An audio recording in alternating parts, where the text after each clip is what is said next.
People say men like Garrett Brennan are obsolete. No college degree, no corner office, just two hands and the kind of knowledge that comes from 15 years fixing what breaks when nobody's looking. But on this particular Christmas Eve in a restaurant where a single bottle of wine cost more than his weekly paycheck, those hands would prove more valuable than any MBA on the wall. 4 hours before everything fell apart, Garrett sat at his kitchen table in Sunset Park teaching his son how to resurrect a 20-year-old walkie-talkie. The apartment was small, 2 bedrooms on the 3rd floor of a building that had seen better decades, but it was clean, warm, and theirs. Wyatt hunched over the circuit board, soldering iron trembling slightly in his 10-year-old grip. The boy's hands moved through sign language as he spoke, a habit so ingrained neither of them thought about it anymore. "Dad, why don't we just buy a new one? This thing's older than me." Garrett's own hands answered in kind voice, following a half-second behind. "Because I can fix it, son. A man doesn't need to buy everything new when he knows how to make the old work again." "But all my friends have the latest stuff. iPhones, AirPods, that new Xbox." Garrett set down his wire stripper and met his son's eyes, the same hazel as his mother's, though they hadn't seen her in 4 years. "And in 2 years, they'll throw all that away for the next version. This walkie-talkie, if we do this right, it'll outlast them all."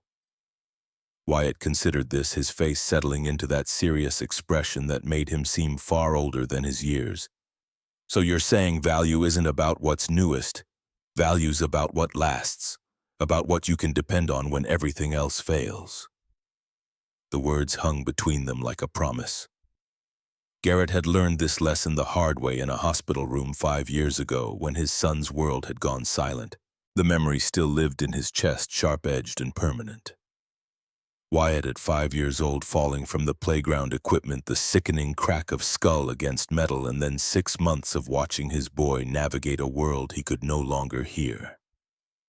The flashback came, unbidden, fluorescent hospital lights, a doctor with kind eyes, and terrible news, Wyatt's small mouth forming words his ears couldn't process.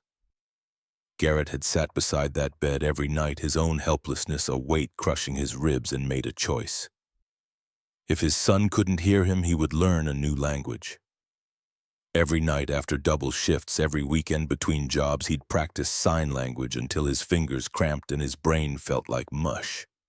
YouTube videos at 2 in the morning, library books with water-damaged pages, awkward conversations with deaf community members who had the patience to teach a desperate father. Wyatt's hearing had mostly returned after 8 months, 90% function, the audiologist said, though the boy still relied on his hearing aids in noisy environments. But the language remained. It had become theirs, something they'd built together in the darkness, a bridge constructed syllable by syllable, sign by sign. Garrett's phone buzzed against the Formica table. "Heritage Restaurant," the screen announced. He swiped to answer. "Brennan here." Brian Morrison's voice carried the particular edge of a manager who'd just realized how badly he needed someone. "Garrett, I need you tonight. Big dinner, the biggest we've hosted all year. CEO investors, people who could shut us down with a single bad review. The sound system and electrical have to be flawless." Garrett glanced at the stack of medical bills held to the refrigerator by a magnet shaped like the Statue of Liberty. $8,247. The number had burned itself into his memory, a tally of everything his insurance hadn't covered from Wyatt's accident. "What time?" 5 to 1. Christmas Eve, premium $380. The math was simple and brutal. Wyatt's bills wouldn't pay themselves. "I'll be there." He ended the call and found his son watching him with that too perceptive gaze. "You have to work tonight." "Yeah, buddy, I'm sorry." Wyatt's hands moved through the signs they'd practiced 1,000 times. "It's okay, Dad. You work so we can have a good life. I understand." The statement landed like a punch. A 10-year-old shouldn't have to understand that his father chose overtime on Christmas Eve because medical debt was a chain neither of them could break. Garrett pulled his son close, breathing in the scent of kid shampoo and innocence that wouldn't last forever. "You know what makes a man, Wyatt. It's not what he has. It's what he's willing to do for the people he loves. The words came from somewhere deep, the kind of truth that defined everything Garrett believed about himself and the world. Later, after dropping Wyatt at his friend Logan's house, a comfortable brownstone where both parents would be home, where the Christmas tree probably hadn't come from a sidewalk lot, where nobody worried about medical bills, Garrett stood in his bedroom and pulled on his work uniform. Navy blue coveralls with Heritage Restaurant embroidered above the breast pocket. The fabric was worn but clean, the name tag polished. He checked his toolkit with the methodical precision of a surgeon, multimeter wire strippers, electrical tape, spare fuses, voltage tester, headlamp, work gloves. 15 years in this trade had taught him to prepare for everything. The tools were an extension of his hands, each one familiar as his own heartbeat. In a world that increasingly valued algorithms over actual skill, Garrett took pride in work that couldn't be automated or outsourced. When the lights went out, they called men like him. When the systems failed, his knowledge became indispensable. The subway ride from Sunset Park to the Upper East Side was a study in contrasts.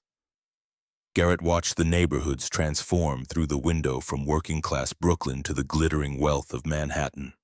The passengers changed too. Worn work clothes gave way to designer coats. Tired faces became polished masks. By the time he emerged at Lexington Avenue, he'd traveled less than 8 miles but crossed into a different universe entirely. Heritage Restaurant occupied a corner building that had once been a mansion. Art Deco flourishes gilded the entrance, and through the windows Garrett could see staff moving with choreographed precision. He went around back to the service entrance, badge ready. The security guard waved him through without really seeing him, just another technician, interchangeable and invisible. Inside, the restaurant was being transformed into something from a magazine spread. A 20-foot Christmas tree dominated the lobby, each ornament probably worth more than Garrett's monthly rent. Crystal chandeliers threw fractured rainbows across white tablecloths. The air smelled of money and pine needles and roasting meat that cost more per pound than he made per hour. Brian found him near the kitchen, already stressed despite the early hour. The manager was 45, going on 60, ground down by the constant pressure of serving people who expected perfection and tipped like they were doing you a favor. "Garrett, thank God, you're the only tech I trust with this." Brian's handshake was damp with nervous sweat. "Tonight's dinner could make or break us. The CEO of some tech company, investors from all over. One electrical failure, one sound glitch, and we're done. Show me what you've got." They walked the space together, Brian explaining the setup while Garrett's mind cataloged potential problems. The main dining area held 15 tables, but the VIP section, roped off with velvet and delusion, seated 8 around a table positioned for maximum visibility. The sound system was high-end but temperamental, the kind of equipment that required regular maintenance and got monthly neglect. Lighting controls were centralized, a single point of failure waiting to happen. Garrett pulled out his checklist, began running diagnostics. Each speaker got tested individually. Every light switch confirmed operational. The electrical panel received his full attention, circuit by circuit, connection by connection. This was where his expertise separated him from the weekend warriors who thought watching YouTube made them electricians.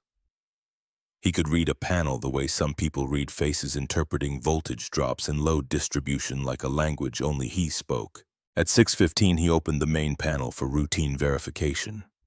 His headlamp illuminated the orderly rows of breakers, the neat bundles of wire. The something wasn't right. 3 terminal screws showed fresh tool marks, not stripped, just disturbed. Garrett ran his finger along the connections, felt the micro-movement that shouldn't exist. These had been tight a week ago when he'd last checked. Metal doesn't loosen itself. He pulled out his phone, photographed the panel from multiple angles, then systematically tightened every loose connection.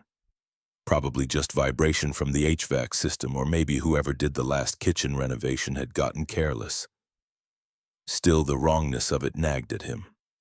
15 years of experience created instincts that were rarely wrong. By 6:45, guests began arriving. Garrett watched from his position near the lighting controls cataloging the display of wealth, tuxedos that cost more than his car, dresses that required their own insurance policies, jewelry that caught the chandelier light and threw it back like a challenge. These people moved through the world expecting it to bend around them, and mostly it did. Tony, the executive chef, passed by with a tray of something that probably had a French name Garrett couldn't pronounce. "Hey, Brennan, working Christmas Eve. Bills don't pay themselves. Ain't that the truth?" Tony balanced his tray with the ease of 30 years' practice. "You see the guest list, that's Catherine Ashford coming in at 7, CEO of Tech Finance. Woman's worth more than this entire building. Everyone looks the same when the power goes out." Tony laughed, a bark of genuine amusement. "If I owned this place, you'd be my operations director, no joke. And you'd go bankrupt paying me what I'm worth." The exchange was familiar, comfortable, the camaraderie of working people who understood that skill mattered more than pedigree. Garrett returned to his position, double-checking connections, running through his mental checklist one more time. Whatever happened tonight, it wouldn't be, because he'd missed something. At 7 sharp, a Mercedes S-Class pulled up to the front entrance. The doorman practically genuflected as he opened the rear door. Catherine Ashford emerged first, black evening gown, diamond necklace that probably had its own security detail. The kind of presence that made everyone in her orbit stand a little straighter. She moved like someone accustomed to being the most important person in any room. And from what Tony had said, she usually was. But Garrett's attention caught on the small figure that followed her out of the car. A girl, maybe 8 or 9, wearing a red velvet dress that should have made her look festive but somehow made her look fragile instead. She clutched a stuffed bear like a life raft, and her eyes, even from this distance, Garrett could see them scan the environment with an intensity that reminded him of Wyatt during those first months after the accident. The girl's head turned, constantly tracking movement, reading lips, compensating. She wore hearing aids, discreet but visible if you knew what to look for. And Garrett knew. He'd spent enough time in audiologists' waiting rooms to recognize the signs of a child navigating a world not built for her needs. Something in his chest tightened. Recognition, maybe, or memory, or just the universal response of a parent seeing a kid who was struggling while the adults around her remained oblivious. Donovan Pierce arrived next, silver-haired and supremely confident in a way that suggested old money and older connections. He greeted Catherine with the kind of warmth that didn't quite reach his eyes, then glanced down at the girl with an expression Garrett had seen before, the look adults give children they consider inconvenient. "Catherine, wonderful to see you. Tonight's crucial, as we discussed. The board is watching closely." Catherine's smile was professional perfection, revealing nothing. "Everything's under control, Donovan." "Excellent.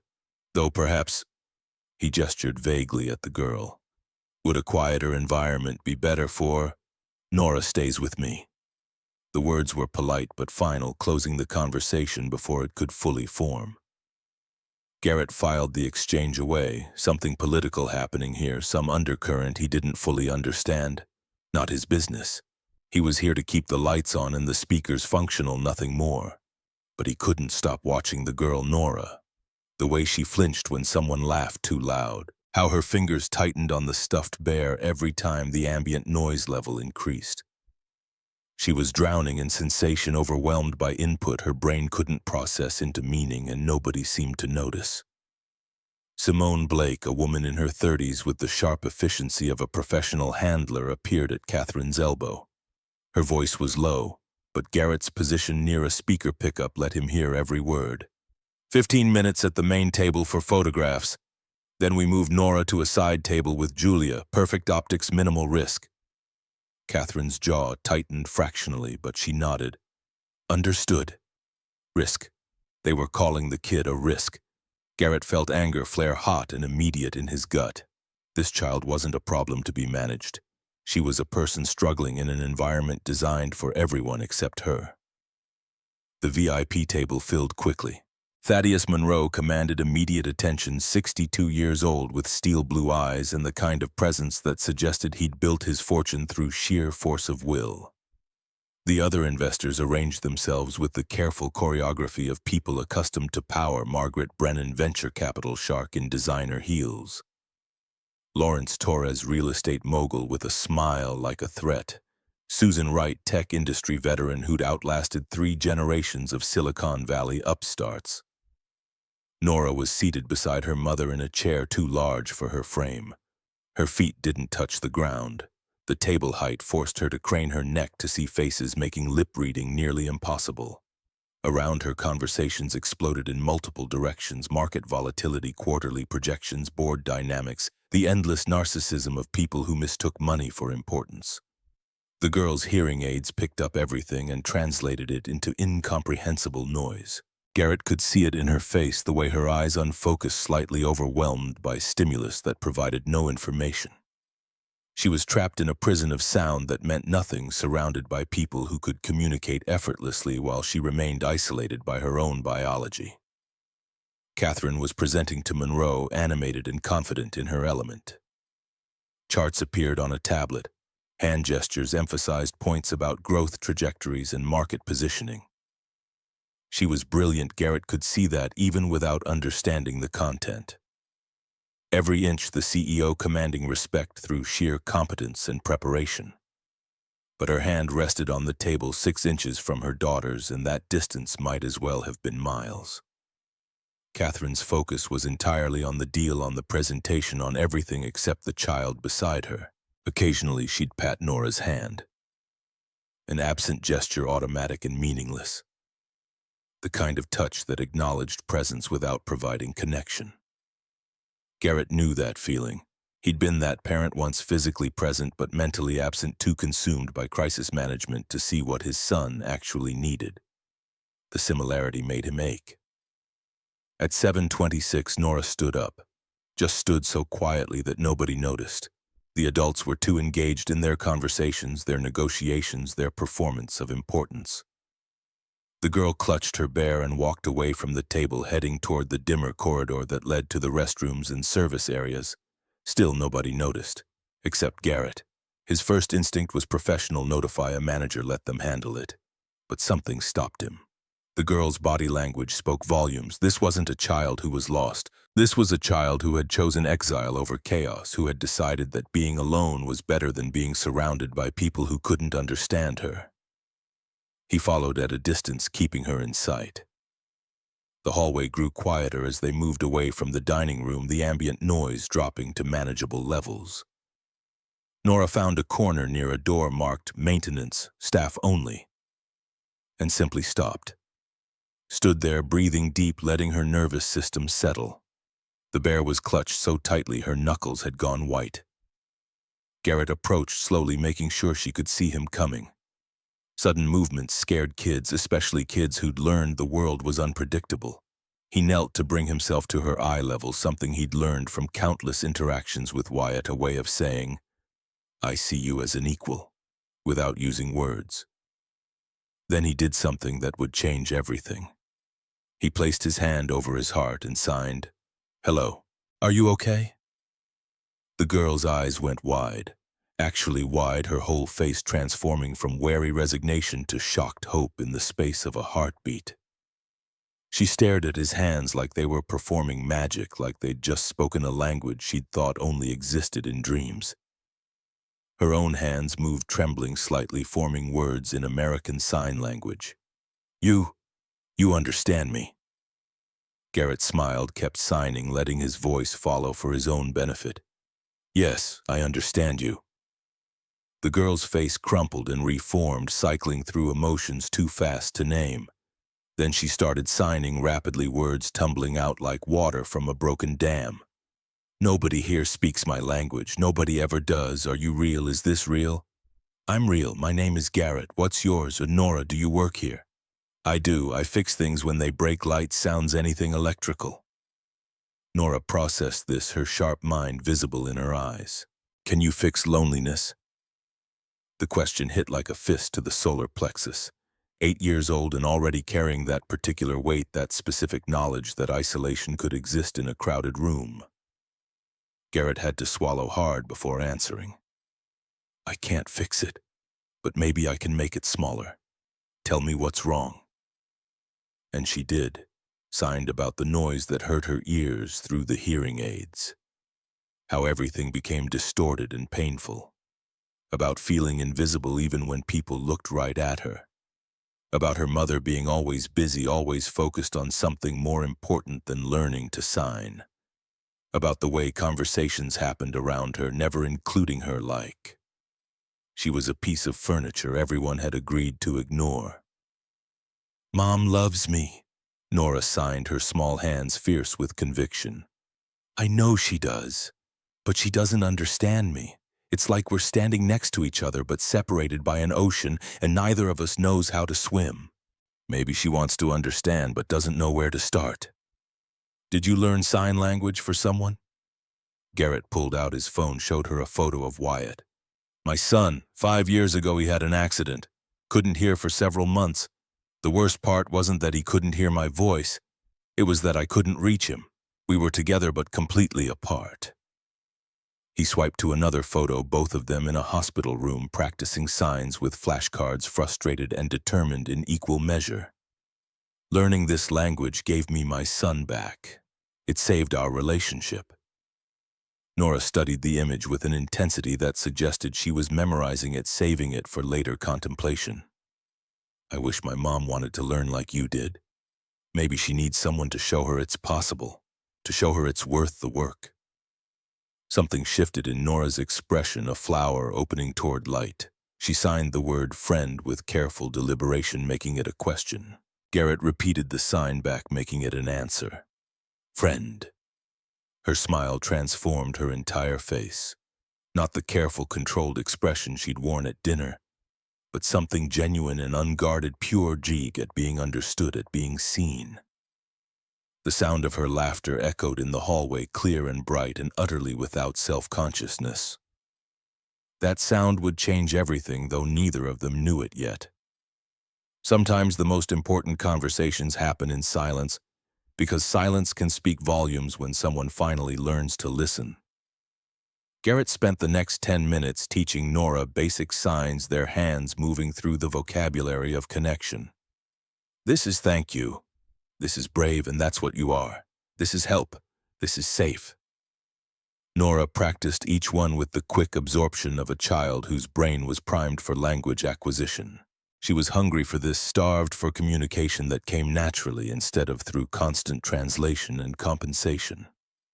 You're really good at this, Garrett signed. How long have you been learning? 3 years in school. But nobody at home signs, so I forget sometimes. Use it or lose it, my teacher says. Then we'll practice. I'm going to be working here for a few more hours. If you need anything, if you get overwhelmed again, you come find me. Deal? Nora's eyes welled up, and for a horrible moment Garrett thought he'd said something wrong. But then she signed, nobody's ever said that before, that I could come back, that they'd be here. The simple statement contained universes of loneliness, years of being the child people accommodated but never truly welcomed. Garrett wanted to gather her up and tell her she deserved better, that the world should bend to meet her instead of constantly demanding she contort herself to fit. But he was a stranger in a work uniform, and there were boundaries even kindness couldn't cross. So instead he signed, I'm here tonight, and I promise you're safe with me. Meanwhile, back at the VIP table, Catherine Ashford was in the middle of explaining her company's Q1 projections when she became aware of an absence. The awareness came slowly, filtering through layers of professional focus until it reached conscious thought. Her hand reached automatically for Nora, found empty space where her daughter should have been. The chair was vacant. Catherine's throat closed. Her next words died unspoken as her eyes swept the dining room with increasing desperation disguised as casual observation. Monroe was still talking, asking about market positioning in Southeast Asia, but his words became static as Catherine's maternal panic overrode everything else. Excuse me, she managed, standing with forced calm. I need to check on something. Simone appeared immediately, perfectly attuned to crisis. What's wrong? Nora's gone. I'll help you look, probably just the restroom. But Catherine was already moving heels, clicking against marble with metronomic urgency. She checked the ladies' room first, empty except for an investor's wife reapplying lipstick. The lobby, the coat check, the private dining rooms. Her heart hammered against her ribs, fear mixing with guilt, mixing with the horrible knowledge that she'd been so absorbed in the deal that she hadn't noticed her own daughter leaving. A server pointed toward the service corridor when Catherine asked. She walked faster, professional composure cracking. Through a doorway down a hallway that grew progressively less decorated and more utilitarian. And there at the far end, near a maintenance door, she saw them. Nora, with a man in a work uniform. Catherine's first reaction was pure maternal terror. Strange man, isolated location, her vulnerable daughter. She started forward, ready to intervene, to place herself between her child and potential threat. But then something made her stop. Nora was smiling. Not the careful public smile Catherine had learned to recognize as performance. A real smile, the kind that crinkled her eyes and showed her missing tooth, the kind Catherine couldn't remember seeing in months. Maybe years. And the man, 30s or 40s, clean but worn work clothes, tool belt at his hip, was signing. His hands moved with fluid precision, forming words Catherine didn't understand, but Nora clearly did. Her daughter responded, her own hands animated and expressive, in ways Catherine had never witnessed. They were having a conversation. A real, flowing, natural conversation. And Catherine stood there understanding absolutely nothing. The realization hit like ice water through her veins. This stranger was communicating with her daughter better than she had in 8 years. This man she'd never met knew a language she'd spent 8 years refusing to learn. He was giving Nora something Catherine couldn't, the simple gift of being understood in her native tongue. Catherine's hands hung useless at her sides. All her competence, all her intelligence, all her CEO decisiveness meant nothing in this moment. She was fluent in corporate strategy and market analysis and boardroom politics. She could negotiate billion-dollar deals and manage hundreds of employees. But she couldn't talk to her own daughter. The weight of that truth crushed her chest, made breathing difficult. 8 years of decisions paraded through her memory with new clarity. Every canceled ASL tutor appointment, there had been 4 of them over the years, each one sacrificed to some meeting or crisis that had seemed more urgent. Every time she'd told Nora to just write it down because signing was too slow. Every specialist appointment focused on making Nora more normal, rather than meeting her where she actually existed. Catherine had spent a fortune trying to fix her daughter's deafness. Tens of thousands on hearing aids and cochlear implant consultations and speech therapy and auditory training. But she'd never spent 1 hour seriously learning Nora's language, because learning ASL would mean accepting that Nora would always be deaf, and Catherine had spent 8 years fighting that acceptance, trying to control the one thing that couldn't be controlled. Brian appeared at her elbow, startling her. "Ms. Ashford, is everything all right? I noticed your daughter with one of our technicians." Catherine forced her CEO voice, the one that brooked no argument. "Everything's fine. He was helping. We have protocols about staff interaction with guests, especially children." "I said it's fine." The words came out sharper than intended. Garrett must have seen them or sensed the attention, because he stood smoothly and turned to face them. Up close, Catherine could see he was older than she'd initially thought, maybe 40. With the kind of weathered face that suggested outdoor work and honest labor. His eyes were kind. He spoke and signed simultaneously, his hands moving with practiced ease. "Ma'am, your daughter seemed overwhelmed. I was making sure she was safe."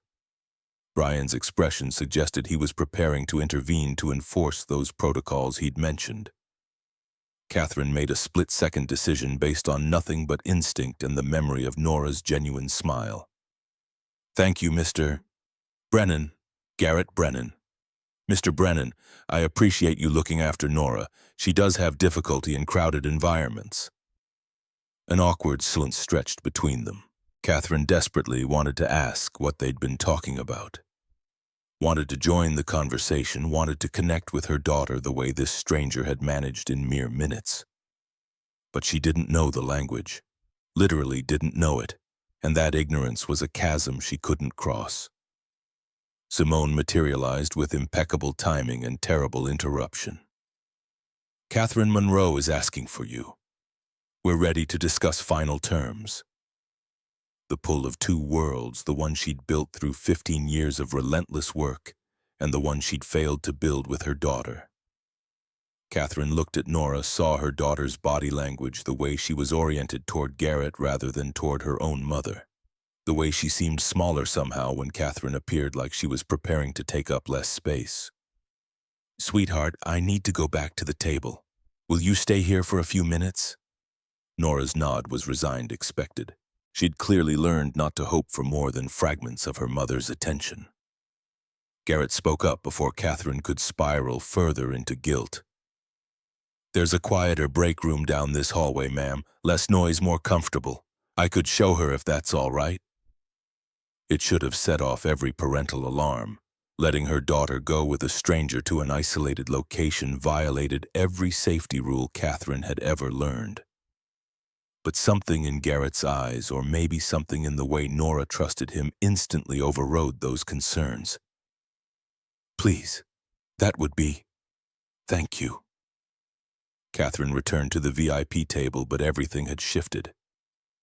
Monroe was talking about market penetration in emerging economies, and she heard herself responding with the right data points, the correct analysis. But part of her mind remained in that hallway, watching her daughter communicate in a language Catherine didn't speak, feeling the growing certainty that she'd spent 8 years solving the wrong problem. Monroe leaned forward, diamond cufflinks catching light. Ms. Ashford, you seem distracted. Is this deal not important to you? Catherine met his gaze, forcing focus. It's extremely important, Mr. Monroe. I apologize. But internally, she was asking herself a question she'd been avoiding for 8 years. What good was building an empire if she couldn't talk to the person she'd built it for? In the staff break room, Garrett was learning that Nora was far smarter than most adults gave her credit for. She asked questions about his work, not childish questions, but genuine curiosity about how electrical systems worked, why some lights flickered, what made speakers produce sound. She absorbed his explanations like a sponge, making connections and asking follow-up questions that demonstrated real understanding. So electricity is kind of like water in pipes, Nora signed. It flows and you have to make sure the pipes don't leak. That's exactly right. Most people don't understand it that well. Most people don't want to understand, they just want things to work. The observation was far too astute for an 8-year-old.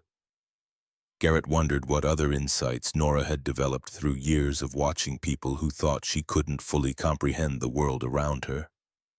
Your mom, he ventured carefully, does she know sign language?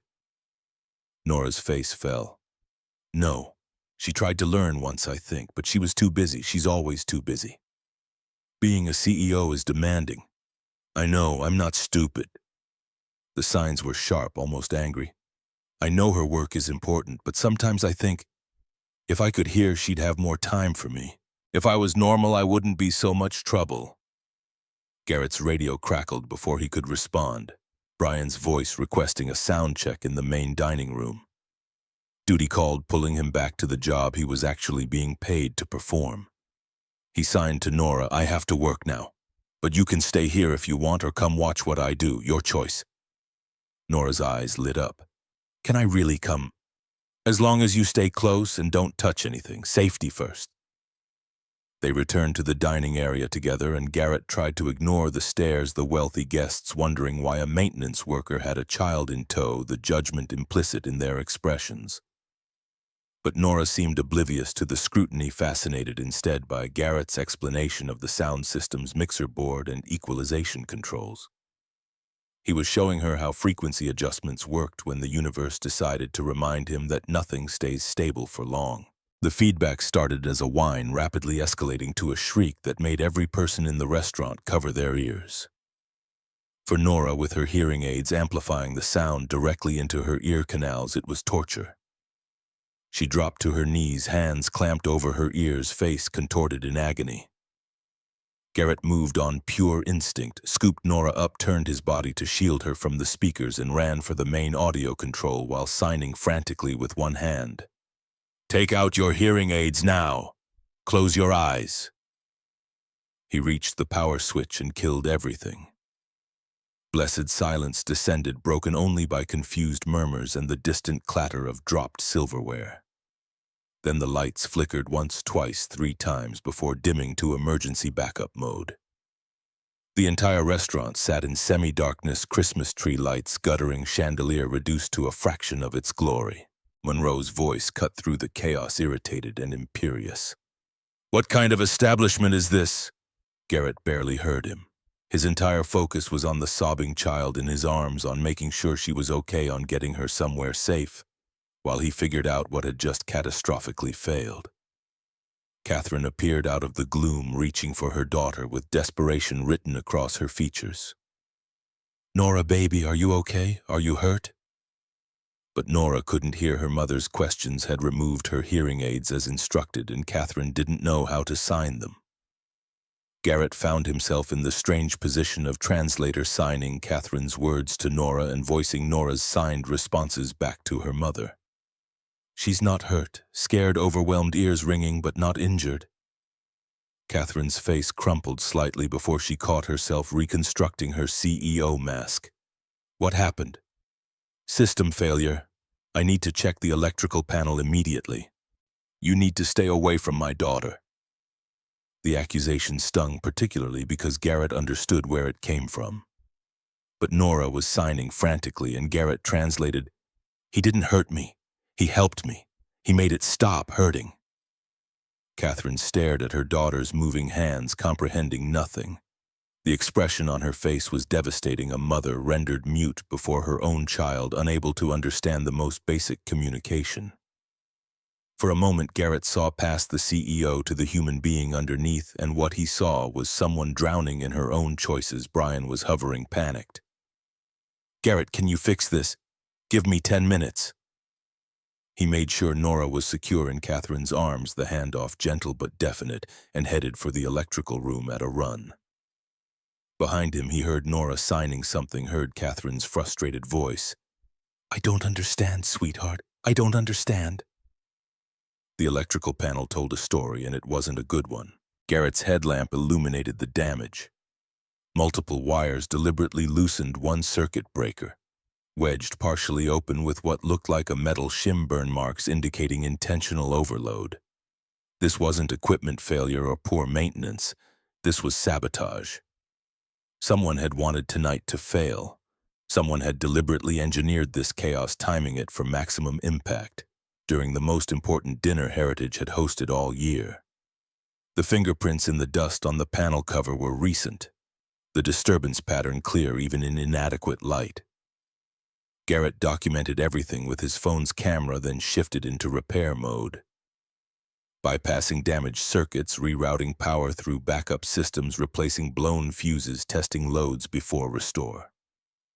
His hands moved with the confidence of 15 years' experience, each action precise and purposeful. This was what he did. This was what he was good at. In a world that increasingly valued degrees over skill, Garrett's knowledge was irreplaceable. 11 minutes later, the lights came back up. Music resumed at a more reasonable volume. The Christmas tree blazed back to full glory.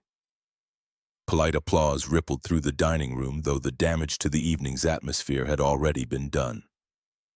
Garrett returned to find Catherine attempting to comfort Nora through proximity alone, simply holding her daughter close without any shared language to ease the fear.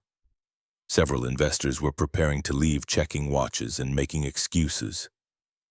Monroe looked skeptical, like a man reconsidering his decisions. And Donovan Pierce wore an expression that made Garrett's instincts flare, satisfaction quickly smoothed into appropriate concern. The older man had wanted this dinner to fail. Garrett would bet his last dollar on it, but proving sabotage and navigating wealthy people's politics were far above Garrett's pay grade.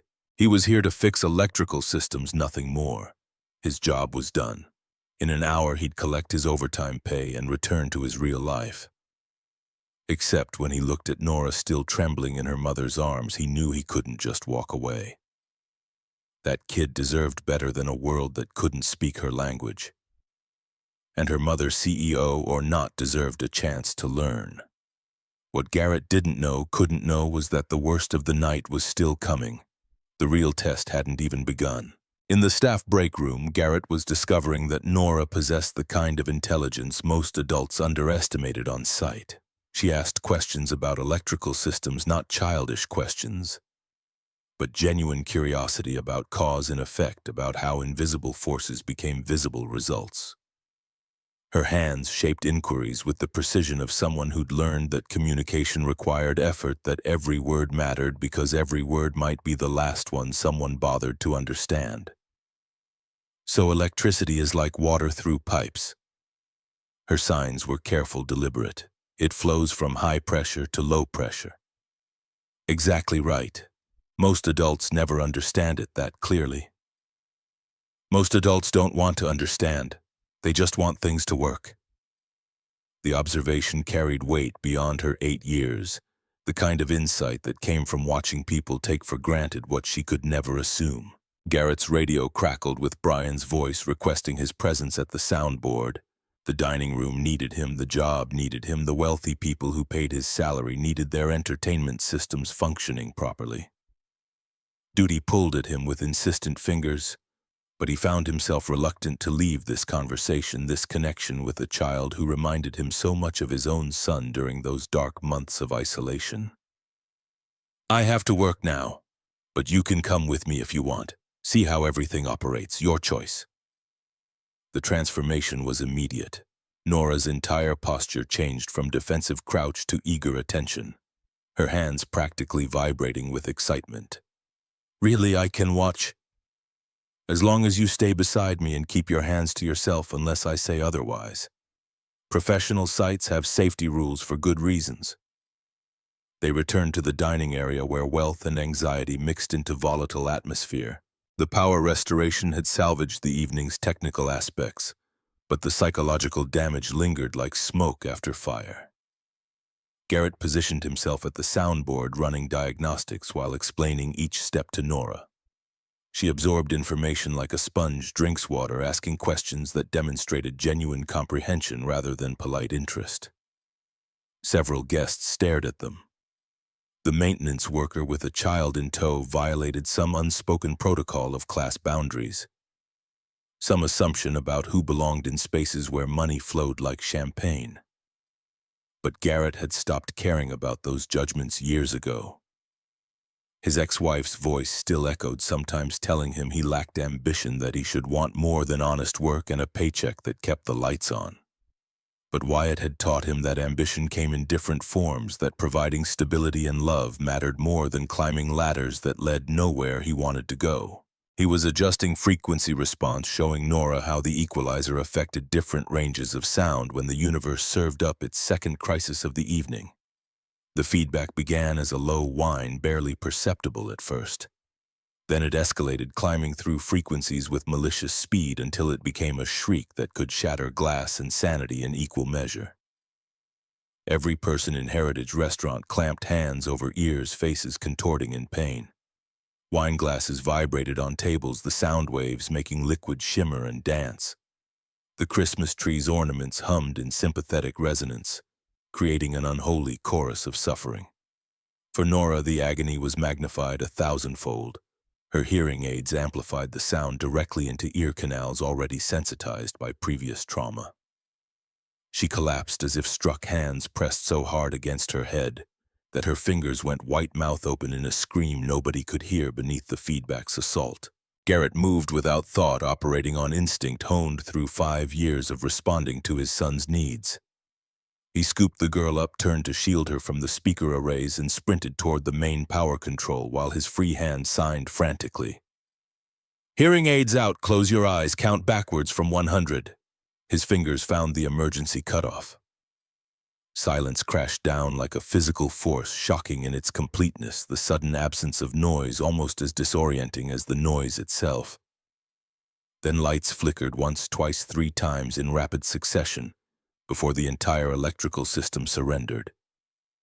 Emergency lighting kicked in, bathing the restaurant in the pale green luminescence of backup power. The chandeliers died. The Christmas tree's 1,000 lights guttered to nothing. Darkness swallowed the room's corners, leaving only essential illumination for safe evacuation. Chaos erupted in whispers and movement. Monroe stood, his face carved from irritation and disbelief. This is unacceptable. What kind of operation allows repeated failures during a single evening? Other investors murmured agreement, their voices carrying the particular edge of people who'd just witnessed incompetence they couldn't tolerate. Several were already gathering coats, making apologetic noises about prior commitments and early morning flights. The deal Catherine had spent months constructing was disintegrating in real time, each departing guest taking a piece of her company's future with them. But Garrett barely registered the collateral damage. His entire world had narrowed to the trembling child in his arms, to making sure Nora was physically unharmed, even if psychologically devastated. Catherine materialized from the gloom, reaching for her daughter with hands that shook despite their owner's best efforts at control. Nora, baby, what happened? Are you hurt? Talk to me. Nora couldn't hear. The questions had removed her hearing aids as instructed, and Catherine's hands hung useless, unable to form the words her mouth spoke. The disconnect was painful to witness, like watching two people on opposite sides of soundproof glass desperately trying to communicate through barriers they didn't know how to breach. Garrett found himself translating, his hands interpreting Catherine's spoken concern into visual language Nora could parse. Your mom wants to know if you're hurt. Nora signed back, her movements still shaky but clear, precise despite the trauma. Not hurt, scared, ears ringing bad, but okay. He saved me. Garrett voiced the response for Catherine, who looked at her daughter's moving hands with an expression that suggested she was watching ancient hieroglyphics. Mysterious, important, completely incomprehensible. The frustration in her face was palpable. The helplessness of a woman accustomed to solving problems confronting one she had no tools to address. What happened to the system? Catherine's CEO voice had returned, searching for someone to hold accountable for something she could control in a situation rapidly spiraling beyond her grasp. System failure. Could be the same issue as before or something new. I need to check the electrical panel immediately. You need to... Catherine stopped herself, visibly swallowing whatever accusation had been forming. Her eyes went to Nora, saw the way her daughter was clinging to Garrett rather than reaching for her own mother, and something in her face cracked before she forced it back into professional neutrality. Brian appeared, sweating through his shirt despite the December cold seeping through inadequate insulation. Garrett, please tell me you can fix this, please. Give me 10 minutes, maybe 15. He transferred Nora to Catherine's arms, making the handoff gentle but definitive. The girl went reluctantly, her hands already forming questions. Her mother couldn't read her eyes, seeking Garrett's face for reassurance Catherine couldn't provide. Catherine's expression as she accepted her daughter showed such raw vulnerability that Garrett had to look away. Some pain was too intimate for strangers to witness, too personal to acknowledge without invitation. The electrical room's panel told a story that turned Garrett's blood cold. His headlamp revealed systematic destruction masquerading as malfunction. 3 circuit breakers had been deliberately forced open with metal shims, precision work, not random damage. Wire connections showed tool marks from recent tampering, the copper still bright where insulation had been stripped back beyond safety margins. Burn patterns across the bus bars indicated someone had created an intentional short circuit, timing it to overload at peak demand. This wasn't accident or negligence. This was sabotage executed by someone with electrical knowledge and malicious intent. Garrett documented everything methodically. Photos from multiple angles capturing the evidence in harsh LED light. Close-ups of the shim marks, the distinctive tool impressions that could identify the equipment used. The dust pattern on the access panel showing fingerprints from entry within the last 2 hours. His work logs proved he'd checked this panel at 6:15 and found it secure. Someone had accessed it between 6:30 and 8, deliberately engineering failure for maximum impact during Heritage's most important event of the year. The why nagged at him like a splinter under skin.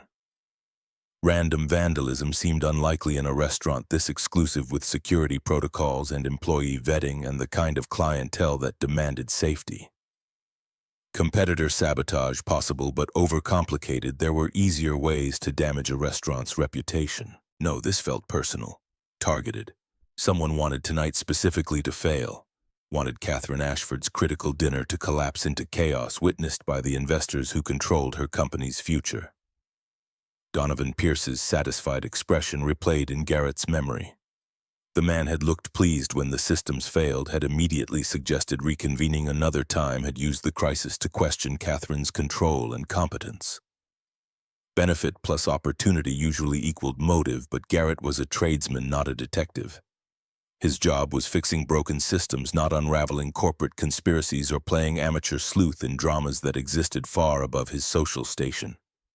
He rebuilt the circuit routing, bypassing damaged sections and redistributing loads across undamaged breakers. The work required focus and precision. One mistake could cause cascading failures or worse, an electrical fire that would truly end the evening in disaster. Garrett's hands moved with unconscious competence. Muscle memory guiding wire placements and connection tightening while his mind calculated load factors and safety margins. 12 minutes after Catherine's world had plunged into darkness, light returned. The chandelier blazed back to full glory, its crystal prisms throwing rainbows across white tablecloths. The Christmas tree rekindled, its 1,000 points of colored radiance, ornaments glittering like promises. Background music resumed at carefully modulated volume, no longer threatening to shatter eardrums. Applause rippled through the dining room, though it sounded more relieved than celebratory, more grateful that ordeal had ended than impressed by its resolution. Garrett emerged to find the evening's social architecture permanently altered. Several investor couples had already departed, unwilling to stake fortunes on a CEO who couldn't maintain basic infrastructure during a critical presentation. Monroe remained, but his body language suggested he was one more disruption away from leaving, one more failure away from writing Catherine off as too chaotic to trust with $400 million. Catherine stood near the VIP table, Nora beside her in a chair, and even from across the room, Garrett could see the desperation Catherine was working to conceal behind professional composure. Then Simone Blake materialized at Catherine's elbow, leaning close to whisper with urgent intensity. Catherine's face went pale, then carefully blank, the kind of studied neutrality that suggested panic being forcibly suppressed. Whatever news Simone delivered, it wasn't good. It was in fact catastrophic. "We have another problem." Simone's voice carried just far enough for Garrett to hear as he approached to confirm systems were stable. "The USB drive with all the financial projections and contract terms, it's missing." Catherine's control fractured for a microsecond before reassembling. "That's not possible. It was in my briefcase. I saw it there before we left the office. I've checked everywhere. Briefcase, coat pockets, purse under tables in the restroom. It's gone." The stakes crashed into focus with brutal clarity. Without those files, the deal couldn't close tonight. Legal documentation required specific financial disclosures that existed only on that drive. Delay meant renegotiation. Renegotiation meant opportunity for board members. Board members like Donovan Pierce to raise objections and questions and concerns that could unravel months of careful negotiation. The USB drive wasn't just data storage. It was the key to Catherine's future, to her ability to maintain control of the company she'd built from nothing into something worth $400 million. Donovan manifested as if summoned by thoughts of opportunism, his silver hair perfectly styled, his expression carrying calculated concern. "This is deeply troubling, Catherine. First, electrical failures, now missing sensitive documents. It suggests systemic organizational problems." Monroe was listening, his sharp investor's mind clearly running similar calculations.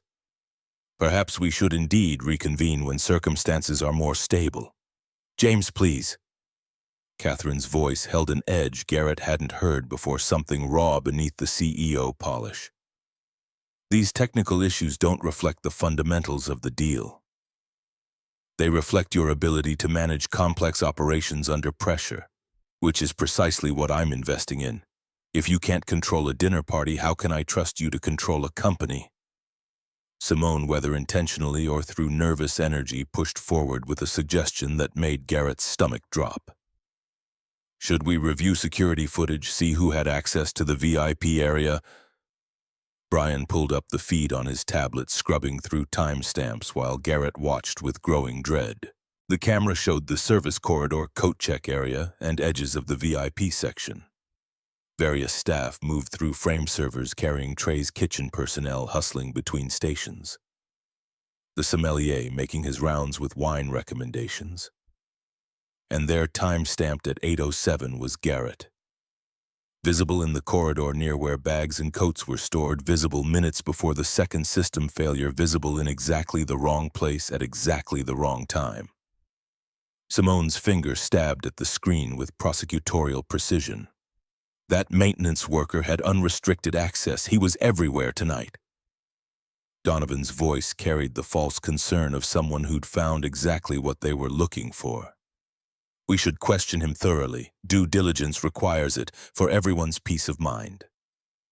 Catherine's eyes met Garrett's across the room. He saw her internal war, the professional instinct to protect the deal versus the personal knowledge that he'd helped Nora, that he'd shown her daughter more key in an hour than most people managed in a lifetime. The scales were tipping toward professional necessity, and Garrett couldn't blame her. $400 million versus the word of a maintenance man she'd met tonight. The math was brutal but undeniable. The world had taught him long ago that men like him were disposable, that when push came to shove, class trumped character every single time. George Harper Heritage's security director approached with the apologetic efficiency of someone following protocols they personally found distasteful. Ex-cop Garrett guessed from the bearing and the way he moved, always aware of exits and sightlines and potential threats, the habits of law enforcement never quite fading, even years after the badge was turned in. Sir, I need to ask you some questions about missing property. What property? Garrett kept his voice level, non-confrontational. Getting defensive would only make things worse, would confirm their suspicions that he had something to hide. A USB drive containing sensitive business documents has gone missing. We're checking everyone who had access to the VIP area tonight. Standard procedure in theft investigations. I've been fixing your electrical system for the last 4 hours. Haven't touched anyone's personal belongings. I'm sure, but I still need to check your equipment bag. Protocol, you understand, nothing personal. Garrett's jaw tightened, but he nodded. Refusing would look guilty, would give them ammunition, and he had nothing to hide beyond the bruising indignity of being treated as a suspect because of his collar color and social position. Go ahead. The search was thorough and humiliating. George emptied Garrett's toolkit piece by piece onto a table where everyone could watch, where the performance of suspicion played out for an audience of wealthy spectators. Multimeter. Wire strippers, voltage tester, spare fuses, electrical tape, work gloves, a water bottle, protein bar wrapper, his phone with its cracked screen, his wallet showing the driver's license photo from 3 years ago.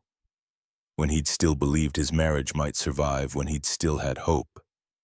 That love could overcome class differences and disappointed expectations. Investors watched with the uncomfortable fascination of people observing someone else's degradation. Unable to look away from the spectacle even as they recognized its inherent unfairness. Servers paused in their duties, uncertain whether to intervene or pretend not to notice. The sommelier studied his wine list with sudden intense interest, everyone performing their role in the theater of class dynamics, where blue-collar workers existed under permanent suspicion while wealth conferred automatic innocence. The door burst open with enough force to make everyone turn. Wyatt stumbled through his 10-year-old face, flushed from running, his eyes scanning frantically until they found his father. Logan's parents must have had their emergency and dropped him off early, must have thought they were doing Garrett a favor by bringing his son to his workplace. The boy took in the scene with terrible comprehension, his father surrounded by security and suspicious strangers, his toolkit spread across a table like evidence at a crime scene. The accusation hanging in the air like smoke. Dad, what's happening? Why are they doing this to you? Garrett's heart cracked down the middle. His son shouldn't have to see this. Shouldn't have to learn this early that the world would always assume the worst of people like them, that competence and character meant nothing when measured against the assumptions of those who'd never had to fight for respect. It's okay, Wyatt. Just a misunderstanding. Everything's fine. But Wyatt could read his father too well after 10 years together, 5 of those years connected by sign language that made lying nearly impossible when hands revealed what voices tried to hide. The boy saw the humiliation Garrett was working so hard to conceal, saw the injustice of powerful people treating his father like a criminal for no reason beyond proximity and class. Nora appeared beside Wyatt, her hands moving in rapid signs, her face showing distress that mirrored his own. "Is your dad in trouble because of me? Because he helped me?" Wyatt signed back, his movements jerky with distress, with the particular anger of someone watching their hero diminished. "I don't know. Maybe. People always blame my dad when things go wrong. They think because he works with his hands he must be stupid or dishonest. That's not fair. He's the nicest person here. He's the only one who saw me. Fair doesn't matter when you're not rich." George completed his search, finding nothing because there was nothing to find, because Garrett hadn't stolen anything and never would. "Your bag is clear, Mr. Brennan. Told you." Garrett kept his voice even, refusing to give them the satisfaction of seeing how deep the accusation cut. How much it cost him to maintain dignity in the face of casual cruelty disguised as procedure. But the damage was done. The investors had watched him be searched like a common thief. Catherine had seen him suspected and investigated. His dignity had been stripped in front of his son, and no clean toolkit would restore what the accusation had taken. What the assumption of guilt had stolen from him in ways no USB drive could match. Simone pressed forward, either oblivious to or uncaring about the human cost. "The timing is still suspicious. The electrical failures, then the theft, all while he had access." Nora exploded into motion. The 8-year-old girl walked straight into the center of the VIP area, positioning herself where everyone could see her, where her presence demanded attention even from people who'd spent the entire evening treating her as decorative background. She set down her stuffed bear with deliberate ceremony, making space for what she needed to say, for the testimony she needed to deliver. Then her hands began to move. The signs came fast and furious, her small hands slicing through air with passionate precision, with the accumulated frustration of 8 years spent being invisible to people who could see. She was speaking, truly speaking, in her native language, delivering a testimony that mattered more than any adult's opinion, that carried more truth than any security footage or circumstantial evidence. "He didn't steal anything. He's a good man. He helped me when I was scared and nobody else cared. He fixed the noise when it hurt me. He protected me. Why are you being mean to him? Why are you punishing kindness? This is wrong. You are wrong." The words were invisible to everyone except those who knew the language. Monroe saw a child making gestures, her face contorted with emotion he couldn't interpret. The other investors exchanged uncomfortable glances, unsure how to respond to a deaf child's visible distress, uncertain whether her movements constituted communication or merely theatrical display. One investor whispered to another, "What is she doing?" The whole room watched Nora speak and heard nothing at all. Her testimony, her defense, her passionate declaration of truth fell on ears that couldn't process silence into meaning, that needed sound to recognize communication, that mistook her language for pantomime. Catherine's face showed comprehension without understanding. She knew her daughter was defending Garrett, but couldn't parse the specific words, couldn't translate passion into language, couldn't bridge the gap her own choices had created. The shame of that ignorance must have been overwhelming, because Catherine dropped to her knees beside Nora despite the evening gown, despite the investors watching, despite every professional instinct that said, maintain distance, and control that said, CEOs don't kneel. Catherine's hands moved clumsily, forming signs that were clearly wrong. Her face tight with concentration and desperation. "What are you saying, sweetheart? I'm trying to understand."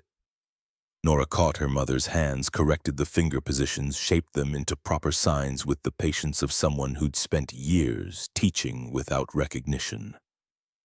then slowly, painfully slowly for both of them.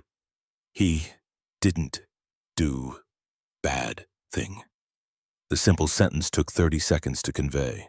30 seconds of a CEO learning her own inadequacy while her company's future hung in the balance.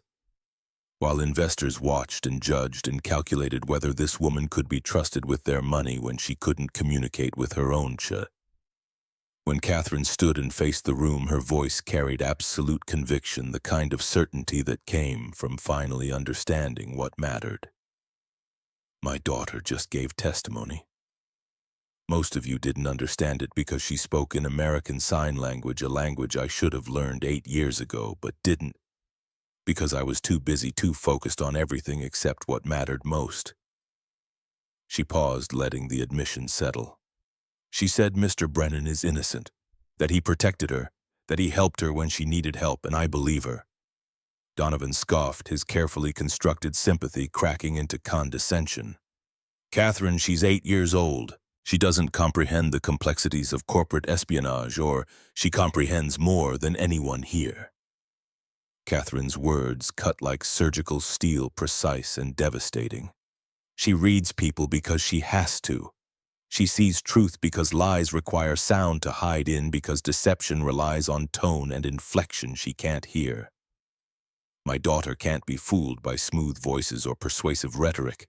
She only sees what people actually are, and she says he's innocent. Monroe watched this exchange with the assessment of someone calculating character against capital. Most CEOs would sacrifice anyone for a $400 million deal. Then I'm not most CEOs, and if that's a problem for you, then this isn't the right partnership. Apparently not. Interesting choice, Ms. Ashford. Very interesting indeed.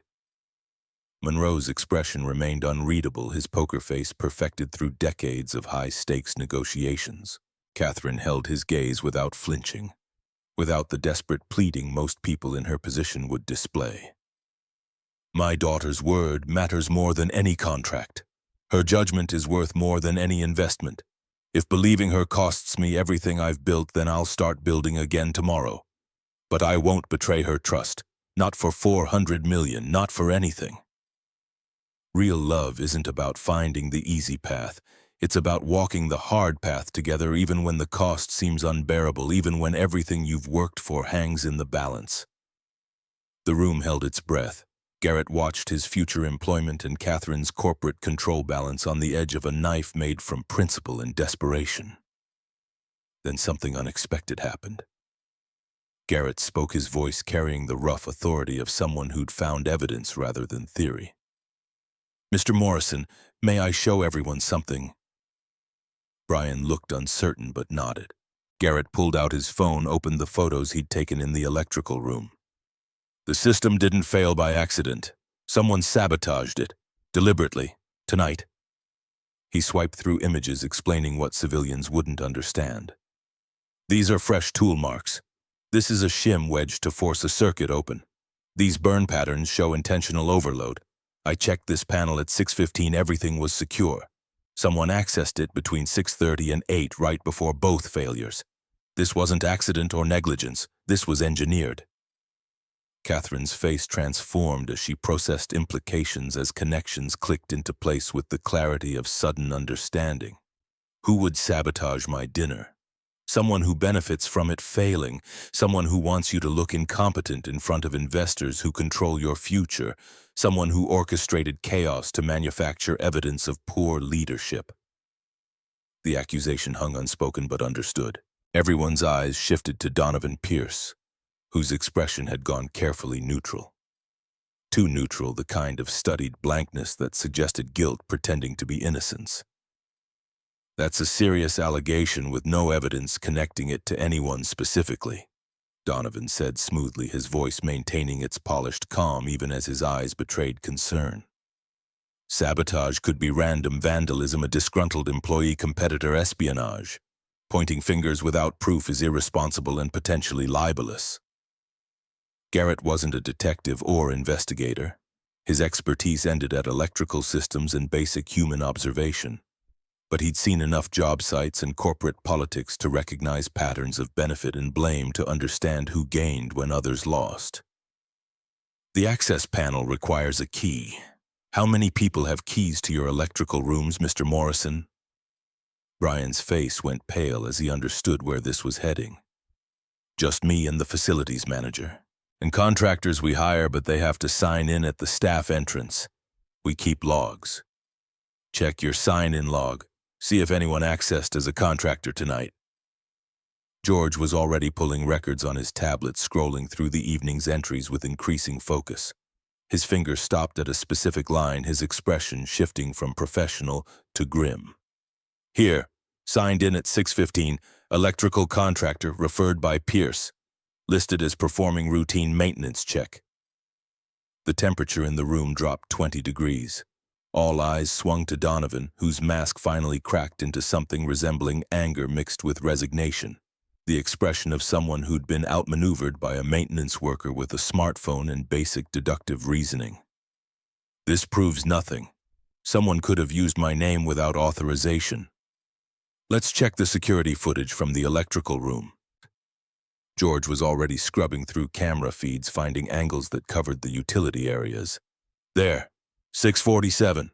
Man in contractor's uniform wearing a cap pulled low. Can't see his face clearly, but the body language, the gait. The figure's movements were distinctive. The way he carried his shoulders, the slight favor of his left leg. Small mannerisms that suggested identity even without facial recognition. And when he turned slightly toward the camera, his profile caught enough light to confirm he wasn't a stranger to this building or these people. Simone made a small sound of recognition and distress, her hand rising to cover her mouth. I know him. That's Marcus Reed. He does consultation work for various companies. Donovan's hired him for projects before, troubleshooting, competitive intelligence gathering, that sort of thing. The conspiracy was unraveling in real-time, threads pulling loose to reveal the framework beneath. Donovan had orchestrated the sabotage, had used tonight's dinner as manufactured evidence of Catherine's incompetence, had planned to leverage the chaos into forcing her removal as CEO. Catherine's face showed betrayal beneath the shock, the particular pain of someone realizing they'd been stabbed by a friend. Donovan, we built this company together. 15 years of partnership, 15 years of trusting each other. How could you do this? Donovan's expression hardened into something closer to his actual feelings. The mask gone, revealing the man who'd spent months building this particular trap. Because you're destroying what we built. Look at the numbers, Catherine. Really look at them, not through the rose-colored glasses of maternal devotion. He pulled a folder from his briefcase, spread documents across the table with the confidence of someone who'd prepared this presentation carefully. Quarterly earnings down 18% year over year. You've missed 40% of executive meetings in the last 18 months, all for Nora's appointments and therapy sessions and school events. 3 major clients left for competitors, citing lack of leadership attention. Stock price declining steadily. The board sees it. The market sees it, everyone sees it except you. His voice carried genuine frustration rather than performative anger, the conviction of someone who believed they were right despite the methods being wrong. You can't be a fully committed CEO while managing a special needs child. Something has to give, someone has to make the hard decision. I was trying to force you to make the choice you're too stubborn to make yourself. Step down, let someone with full attention run the company, spend time with Nora. It's better for everyone, the company, the employees, the shareholders, and most importantly, your daughter, who needs you more than tech finance does. The gray villain revealed. Not evil, not motivated by greed or hatred or simple malice. Just someone who'd decided he knew best, who'd convinced himself that betrayal was actually rescue, that destroying someone's career was somehow saving them from themselves. Catherine's response came quiet but absolute, with the finality of a door closing forever. You're right about one thing. Something has to give. Donovan looked hopeful for a moment, thinking he'd won despite the exposure, thinking his logic had finally penetrated her stubborn resistance. But it's not going to be my daughter. Catherine's voice strengthened with each word gaining power from certainty rather than volume. I'd rather lose every dollar I've ever made than lose the reason I made it. I'd rather fail as a CEO than succeed as a mother who taught her child that ambition matters more than family, that money matters more than connection, that building empires justifies abandoning the people those empires were supposed to serve. She paused, making sure everyone heard the next words clearly. You say I have to choose between company and daughter. I refuse that choice. I reject that framework entirely. I'll restructure how I do both. Delegate operations better, trust my team. More work, smarter instead of longer. But I won't abandon either. And I certainly won't abandon my principles on the advice of someone who just sabotaged my dinner to prove a point. Simone was crying now, her mascara running in dark streams down her face. I'm sorry, I didn't know about the sabotage, I swear. Donovan just said we needed to create situations that highlighted decision-making problems, media moments that demonstrated the distraction Nora caused. I thought it was PR strategy, reputation management. I didn't know he'd go this far. I never would have agreed to actual sabotage. You enabled it, Catherine said, her voice carrying more disappointment than anger. You helped create the environment where this seemed acceptable. That makes you complicit even if you didn't know the full extent. Monroe had been watching this entire drama unfold with the fascinated attention of someone witnessing character revelation in real time, seeing beneath the polished surfaces to the actual humans underneath. Now he stood, and every eye in the room turned to him, waiting for the verdict that would determine Catherine's future. Ms. Ashford, I've seen many CEO pitches in my 40 years as an investor. Impressive presentations, glossy projections, promises of exponential growth backed by sophisticated financial modeling. His face remained unreadable, his tone giving nothing away. But tonight I saw something far more valuable. I saw integrity under pressure. I saw someone choose principle over profit, character over capital, truth over expedience. You defended an innocent man when it would have been easier to sacrifice him. You believed your daughter when every incentive pushed you to dismiss her. You exposed corruption even though it damaged your own pitch. He extended his hand across the table. That's character. That's leadership. That's exactly the kind of person I want running a company I invest in. You have your deal, Ms. Ashford. $400 million at preferred terms, standard board representation. Contract closes Friday morning. The other investors nodded agreement, a chorus of approval that felt almost anticlimactic after the evening's drama. Margaret Brennan actually smiled, her venture capital hardness softening slightly. It took real courage to do what you just did. That's worth more than any financial projection. You'll do right by our investment because you just proved you'll do right when it matters. Catherine's relief was palpable but controlled. She shook Monroe's hand, accepted the congratulations, maintained her CEO composure even as the weight of success and vindication threatened to buckle her knees. Then she turned to Garrett, and her expression shifted from professional to genuinely personal. Mr. Brennan, I owe you more than gratitude. You protected my daughter when I couldn't. You exposed a conspiracy when everyone else accepted the obvious narrative. You stood firm when falsely accused, maintaining dignity that puts most of us to shame. That's extraordinary character. Garrett shifted uncomfortably, unused to praise from people in suits that cost more than his car, uncertain how to accept recognition from someone who existed in a different social stratosphere. Just did what was right, ma'am. Anyone would have done the same. No, not anyone. Most people would have walked away, would have stayed invisible, would have protected themselves rather than a child they'd just met. Catherine's voice carried absolute certainty. I want to offer you a position, Director of Facilities and Accessibility at Tech Finance Corporation. The title hit like a physical blow. Director, not maintenance worker or technician or contractor. Director with everything that implied respect, authority. The assumption of competence rather than suspicion. Ma'am, I appreciate the offer, but I don't have a college degree. I'm a tradesman, not corporate management material. You have 16 years of practical experience, problem-solving skills most MBAs can't match, and integrity that's apparently rarer than I thought. Catherine's face was serious businesslike. Salary $95,000 annually, full benefits package including health, dental, vision. Stock options vesting over 4 years, flexible scheduling. It's what you're worth, probably less than you're worth, but it's what I can justify to the board without extensive documentation. Garrett's mind calculated frantically. 95,000, nearly triple his current income. Enough to pay off Wyatt's medical bills in 6 months instead of 6 years. Enough for savings, for security, for college funds. For the kind of stability he'd been chasing since his wife left and took half their assets and all his confidence. But it also meant leaving the world he understood for one where he'd be perpetually out of place. Office politics instead of job sites. Business meetings instead of electrical panels. Wearing button-down shirts instead of coveralls. The constant awareness that he didn't belong, that everyone could see he was a fraud in business casual, that his lack of formal education marked him as fundamentally different from the people he'd be working alongside. Can I think about it? Talk it over with my son? Of course, take your time. Catherine handed him her business card.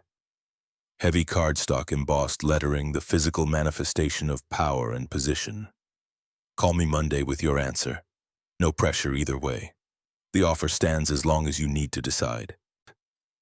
Wyatt appeared at his side, signing and speaking simultaneously, his face showing hope and excitement unburdened by adult cynicism.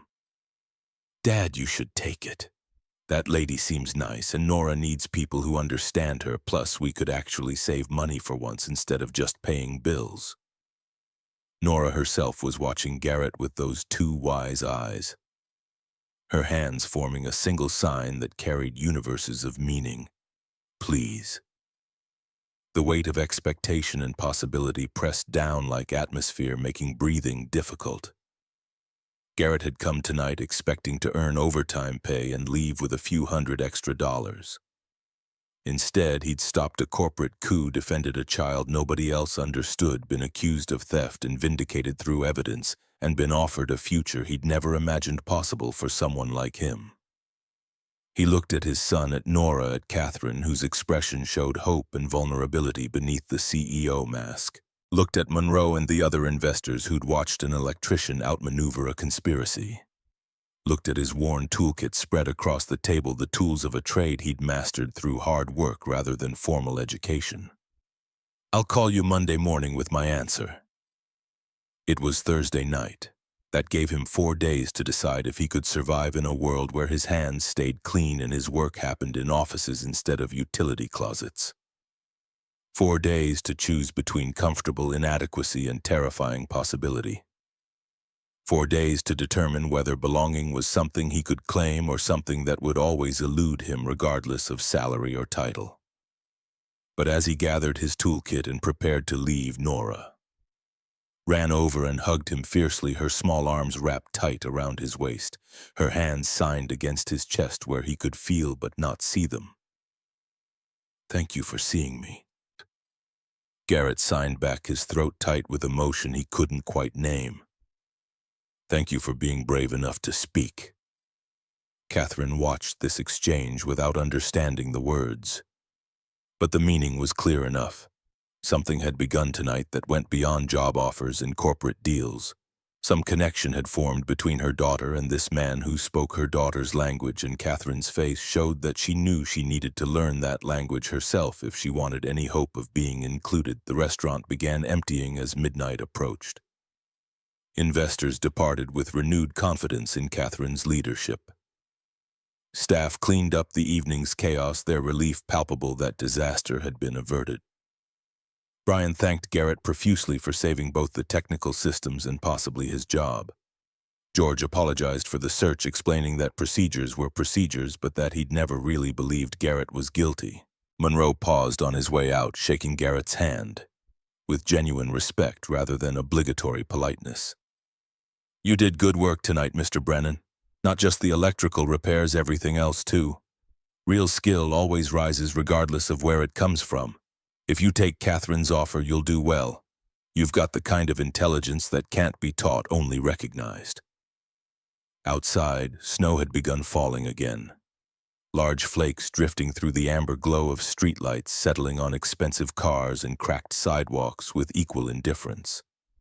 Garrett walked Wyatt toward the subway, the boy chattering about everything he'd seen about Nora's bravery and the rich people's fancy clothes and how his dad had been like a detective solving mysteries. "Are you going to take the job, Dad?" "I don't know yet, buddy. It's a big change, different world from what I'm used to."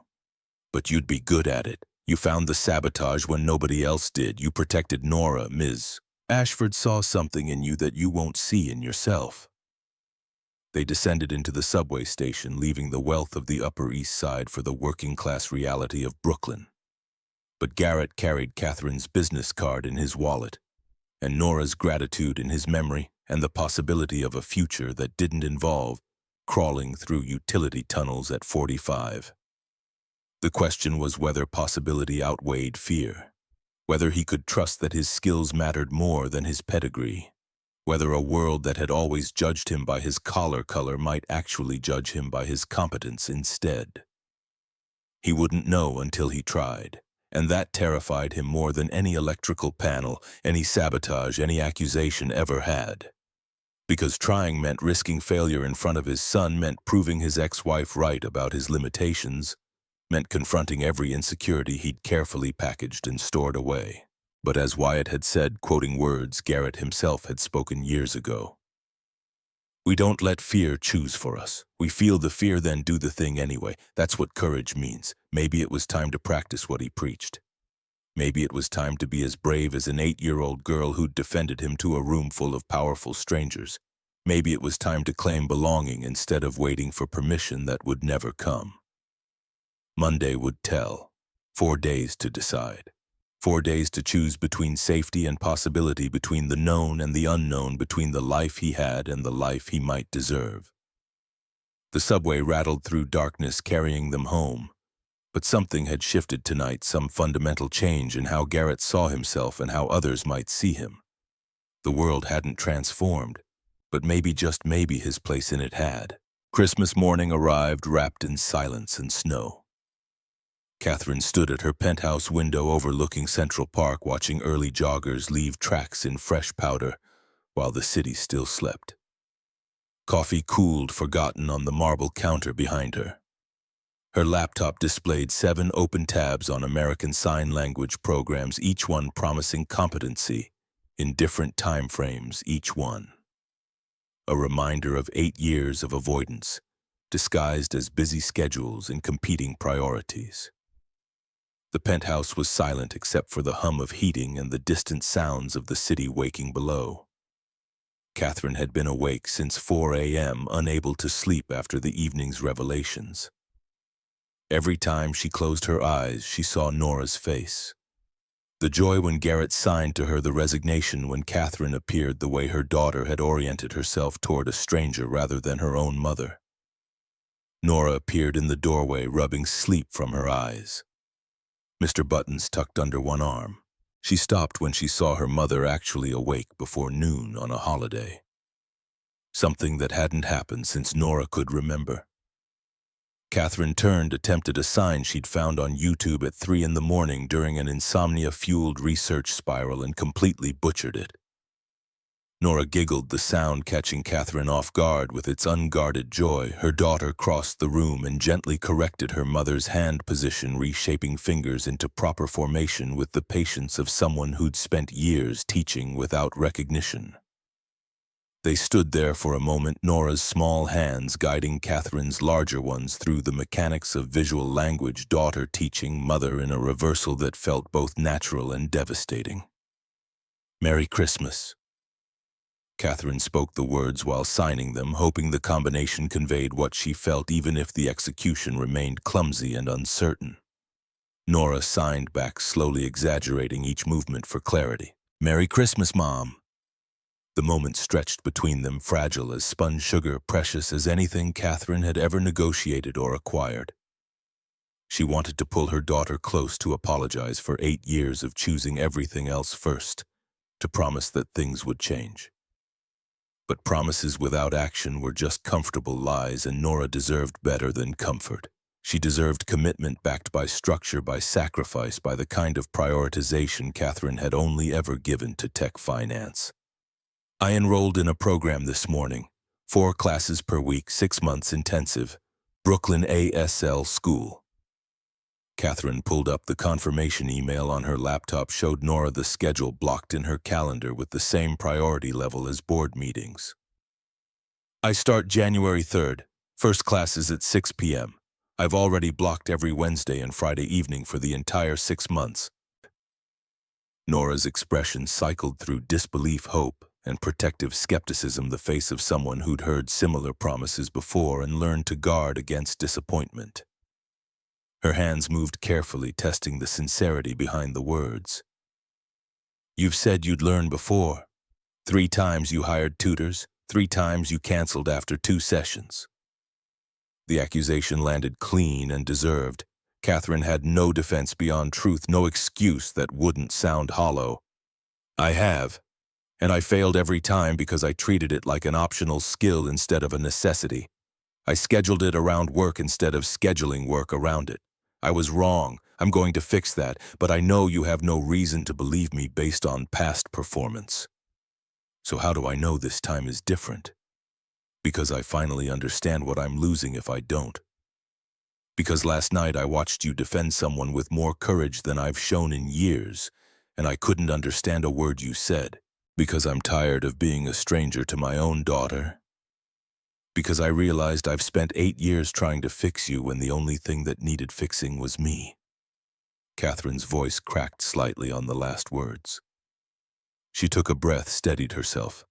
I can't promise I'll be perfect. I can't promise I won't struggle or get frustrated or make mistakes, but I can promise I'll show up. I can promise I'll try. And I can promise that this time you come first, not the company, not the deals, not the board, you. Nora studied her mother's face with that unnerving ability to read truth beneath performance, to see through artifice to actual intent. Whatever she saw must have satisfied some requirement, because she nodded slowly and signed something Catherine couldn't yet parse. The frustration of incomprehension burned fresh and immediate, a preview of months to come. I don't understand yet, but I will. I promise I will. The child's forgiveness came easier than Catherine deserved, wrapped in a hug that felt like absolution and renewed contract simultaneously. They spent Christmas morning attempting basic signs, Catherine's hands cramping after 20 minutes of unfamiliar movements, Nora patient in ways no 8-year-old should have to be. Each mistake Catherine made, Nora corrected with gentle precision. Each small success earned genuine praise that felt disproportionately meaningful, given the simplicity of the achievement, forming letters, correctly remembering basic vocabulary, maintaining proper hand shape, through full signs. Catherine's phone buzzed repeatedly with messages from the Tech Finance Board. Questions about Donovan's removal requests for emergency meetings, demands for explanations of last night's chaos and what it meant for company stability and governance. She silenced each notification without reading, committed to this moment in ways she'd never managed before. Today belonged to Nora. The corporate fires could burn until tomorrow. The board could wait. For once in 8 years, work would come second. They practiced through lunch, Catherine's progress painfully slow but measurable.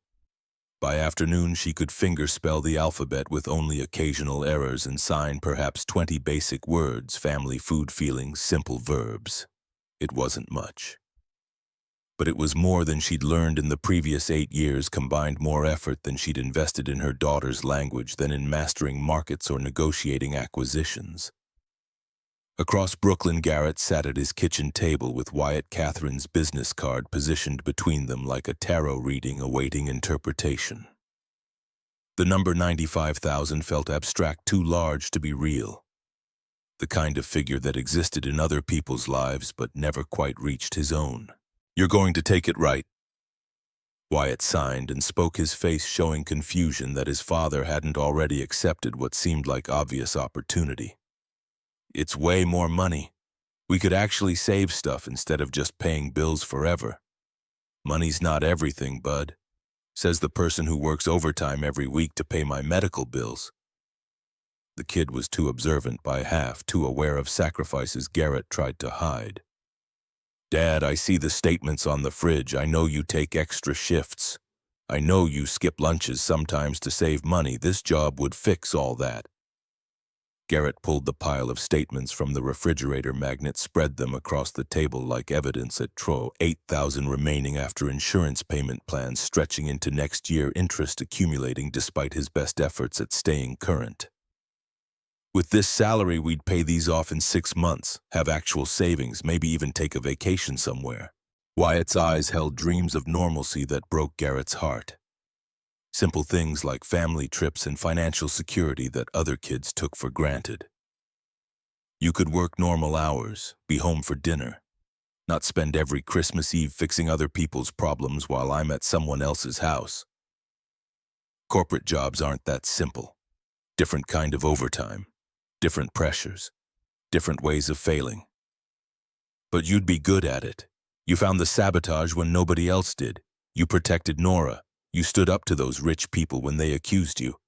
Ms. Ashford saw something in you that you won't see in yourself. Garrett met his son's eyes, hazel like his mother's, but carrying a wisdom Sarah had never possessed. 10 years old and already understanding things about his father that Garrett spent most days avoiding truths too uncomfortable to acknowledge directly. "I'm scared, Wyatt. These people have degrees from schools I couldn't afford to visit. They speak corporate language I don't know.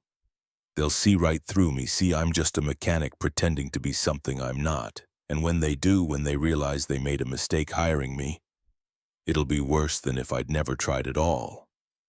You're not pretending. You are something. You just haven't let yourself believe it yet." The words hit harder than intended, settling into the spaces where doubt lived and festered. Garrett thought of his ex-wife's voice, her constant refrain that he lacked ambition, that he'd chosen comfort over growth, that maintaining electrical systems was a job rather than a career.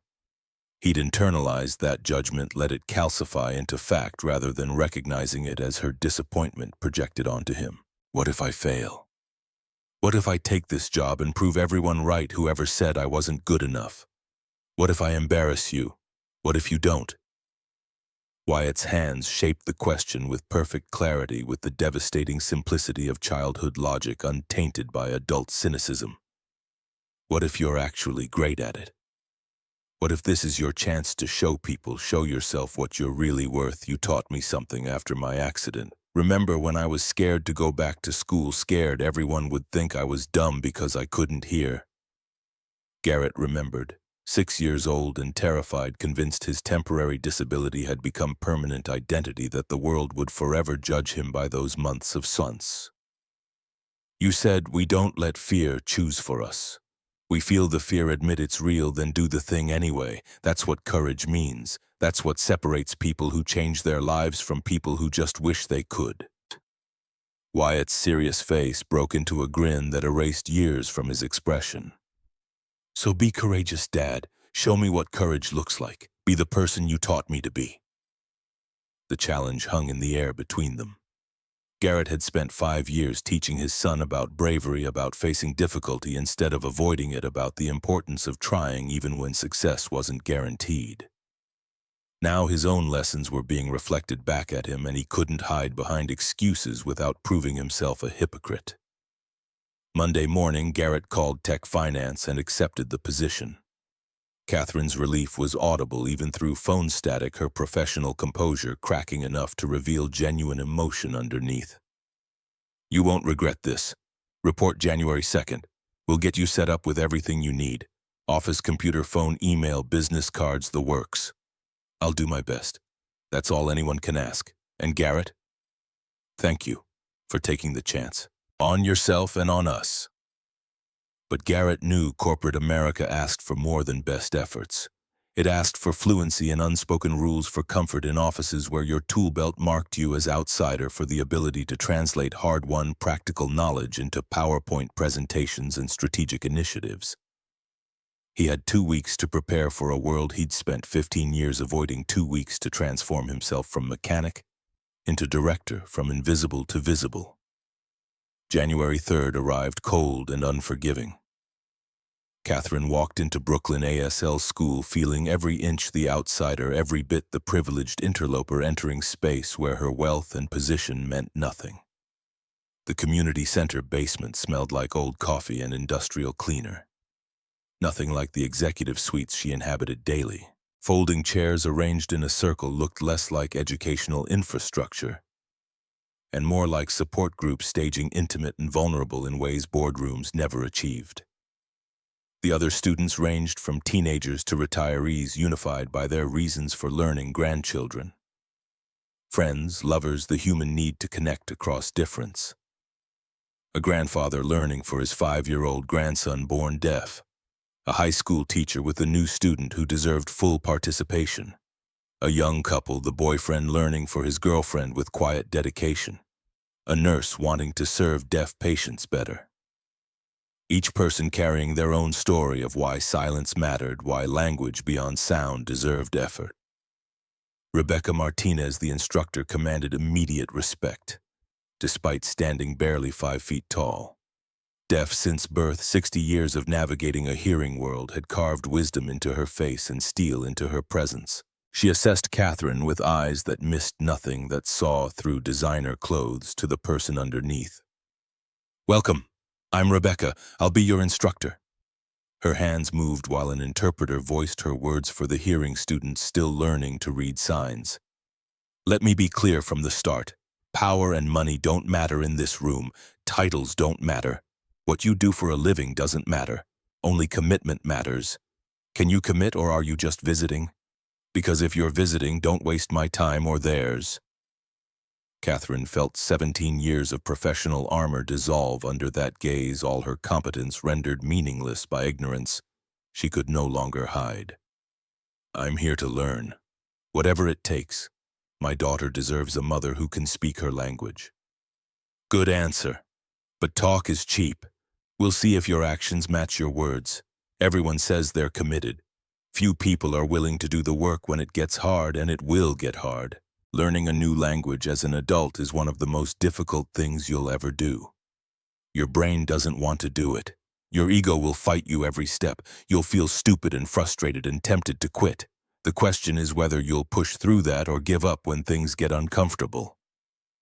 The first class destroyed any illusions Catherine harbored about quick mastery. The manual alphabet alone consumed 45 minutes. Her fingers refused to form proper shapes, cramping into awkward positions that resembled ASL the way crayon drawings resembled Rembrandt. She confused B with HM with N, mixed up letters that looked similar. Forgot sequences she'd just learned. Around her, other students progressed with varying competence, but none seemed quite as helpless as a CEO accustomed to competence in every domain suddenly confronted with fundamental inadequacy. Rebecca stopped Catherine 15 minutes in. Corrected her hand position for the 3rd time with patience wearing thin. "You're trying to control the language. Stop it. Let it flow through you instead." "I don't understand the difference." "That's because you're still trying to control understanding." Rebecca's hands moved with fluid grace, each sign a sewn work of art. Language isn't about control. It's about surrender. You can't manage communication the way you manage a business. You have to stop performing and start experiencing. Feel the language instead of thinking about it. The concept ran counter to every instinct Catherine had honed across 15 years of executive leadership. Control was survival. Surrender was death. But here in this basement with industrial lighting and cheap coffee, her usual tools were useless. She was just another beginner, just another person struggling to connect across difference. Homework arrived like a sentence practice, 30 minutes daily. Without exception, learn 20 basic signs by next class, attend a deaf community coffee hour Friday evening, have a 5-minute conversation with a deaf person using only signs. Catherine stared at the assignment sheet with rising panic. Where did one find deaf community events? How did one approach strangers and request conversation practice?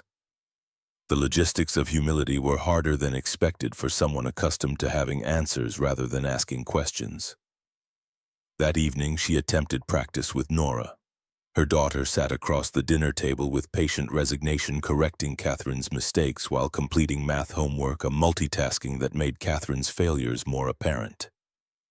20 minutes in Catherine's hands ached, her brain felt overloaded, and frustration boiled beneath her careful composure. "This is harder than running a company." Nora's response carried gentle truth, the wisdom of someone who'd navigated this difficulty her entire life. "Running company has rules you understand. You know how business works, but language has feeling you have to learn. Different kind of hard. Can't think your way through it. Have to feel your way." The distinction struck Catherine as profound. She'd spent her adult life mastering systems, corporate hierarchies, market dynamics, board politics. All of it governed by rules that could be learned and leveraged. But language, real language that connected rather than commanded, required something she'd never cultivated.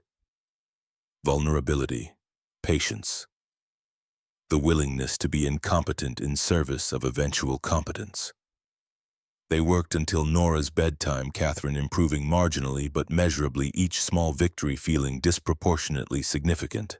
When she tucked her daughter in a ritual she'd often delegated to nannies over the years, Nora signed something Catherine almost understood, but not quite the frustration of near comprehension, worse than complete ignorance.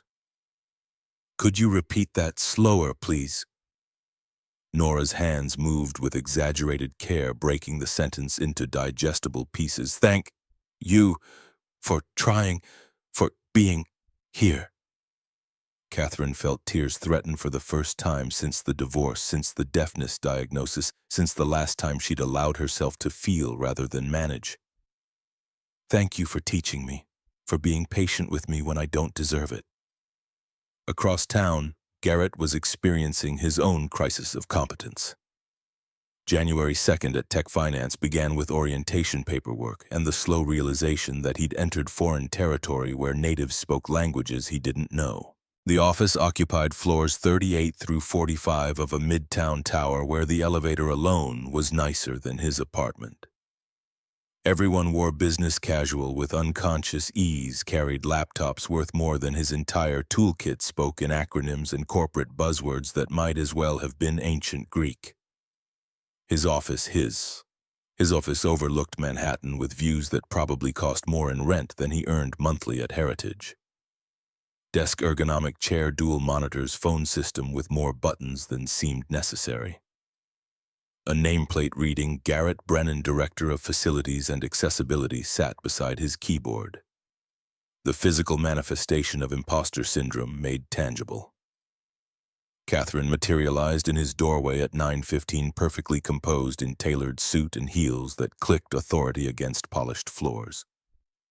"Welcome. Ready for your first day?" "As ready as I'll ever be," which probably isn't very ready at all. "Good. People who think they're completely ready usually aren't. Self-awareness is valuable." She handed him a folder. "I want you to conduct a comprehensive accessibility audit of the entire company. Find every barrier for disabled employees or customers, every single one. Budget is whatever you need within reason. Timeline is 60 days. Questions?" Garrett nodded, grateful for concrete assignment rather than abstract strategy. "Can I bring my son after school? Kids notice things adults miss.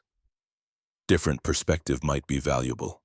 "Absolutely. Wyatt's insights could be crucial. Fresh eyes see what familiar ones overlook. Plus, it'll give you time with him instead of working late every night." The audit consumed 2 weeks. Garrett and Wyatt examined every floor, every office, every bathroom and conference room and emergency exit. They documented, photographed, tested, questioned. The findings were damning. No visual fire alarms for deaf employees. No ASL interpretation for company meetings. No captions on training videos. Doorways too narrow for wheelchairs in 3 buildings. Bathrooms lacking proper grab bars and accessible stalls. Elevators missing braille buttons. Websites incompatible with screen readers. Tech Finance talked progressive values while maintaining infrastructure that excluded millions. Garrett's presentation to the leadership team represented his first real test. He'd spent 3 days with Wyatt building a PowerPoint, learning the software through YouTube tutorials and trial and error, the process humbling but ultimately successful. The result was basic but clear photos of each problem, proposed solutions, cost estimates, return on investment calculations that justified expense through both moral and financial arguments. Kenneth Vance, the CFO, challenged him immediately, his skepticism barely disguised. $280,000 is substantial expenditure. What's the concrete ROI? How do we justify this to shareholders who care about profits, not feel-good initiatives? Garrett had anticipated this question. Catherine had warned him that Kenneth viewed everything through financial lens, that moral arguments alone wouldn't suffice. 23% of Americans live with disabilities. That's 76 million potential customers you're currently excluding through inaccessible infrastructure. The disability market represents $490 billion in disposable income annually. If we capture even 2% of that market segment, ROI exceeds 300% within 18 months. We're not spending money on accessibility, we're investing in market expansion with better returns than most acquisitions. That assumes they choose us over accessible competitors. There aren't many accessible competitors in our sector. We'd have first-mover advantage in an underserved market segment with enormous purchasing power and intense brand loyalty. Disabled consumers and their families remember companies that include them, and they remember companies that don't. Garrett pulled up slide 7, the one Wyatt had helped design. Plus the moral case. Accessibility shouldn't require business justification, but if you need one, here it is. We do what's right and profit from doing it, best of both worlds. Belonging isn't given, it's claimed. You belong anywhere you decide to belong.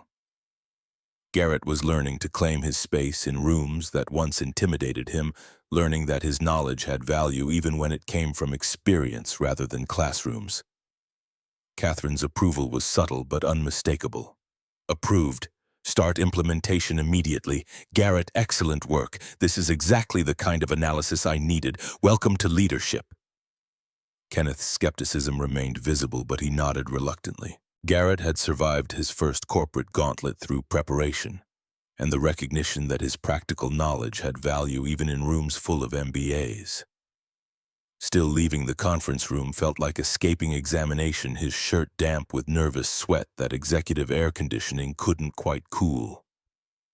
February brought parallel struggles that occasionally intersected. Catherine maintained her ASL commitment despite constant pressure to prioritize work emergencies over language classes. 3 times she almost missed class, 3 times she delegated instead of canceling learning. Slowly, that structure enabled dedication rather than restricting it. Her signing improved from terrible to merely bad, her comprehension from non-existent to fragmentary. Conversations with Nora became less frustrating as Catherine's vocabulary expanded from 20 words to 50 to eventually over 100, though complex discussions still required painful patience on both sides. Then the crisis hit. The crisis. Green Tech Systems, Tech Finance's largest client, worth $12 million annually, threatened to leave over service concerns that had been building for months. The situation demanded 72 consecutive hours of Catherine's attention: renegotiations, damage control, technical solutions to systemic problems. She missed Wednesday and Friday ASL classes, missed Nora's school presentation Thursday afternoon, where her daughter performed an ASL poem she'd written herself about what it felt like to be heard for the first time. Saturday morning, Catherine tried to practice with Nora. The girl sat at the kitchen table, arms crossed, face closed off in ways that made her seem far older than 9. Catherine pulled out flashcards, attempted a cheerful tone that rang hollow even to her own ears. Want to practice our signs? Nora's hands moved fast and angry, her frustration finding voice in sharp gestures that cut like knives.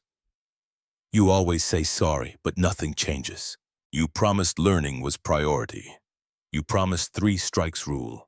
This is strike 2 this week. Next week you'll have excuse again. Catherine caught maybe half the signs, enough to understand the accusation's core but not its full weight. I had a client crisis. The company could have lost $12 million. I don't care about the company. Nora's signs sliced through air with violent precision, with years of accumulated disappointment erupting all at once. I don't care about $12 million you promised to learn my language, but you still make me live in yours, still make everything about what you need instead of what I need. When do I matter more than money? The girl grabbed Mr. Buttons, hurled him across the kitchen with surprising force for someone so small, then ran to her bedroom. The door slam reverberated through the penthouse like a verdict, like the sound of something precious breaking beyond repair.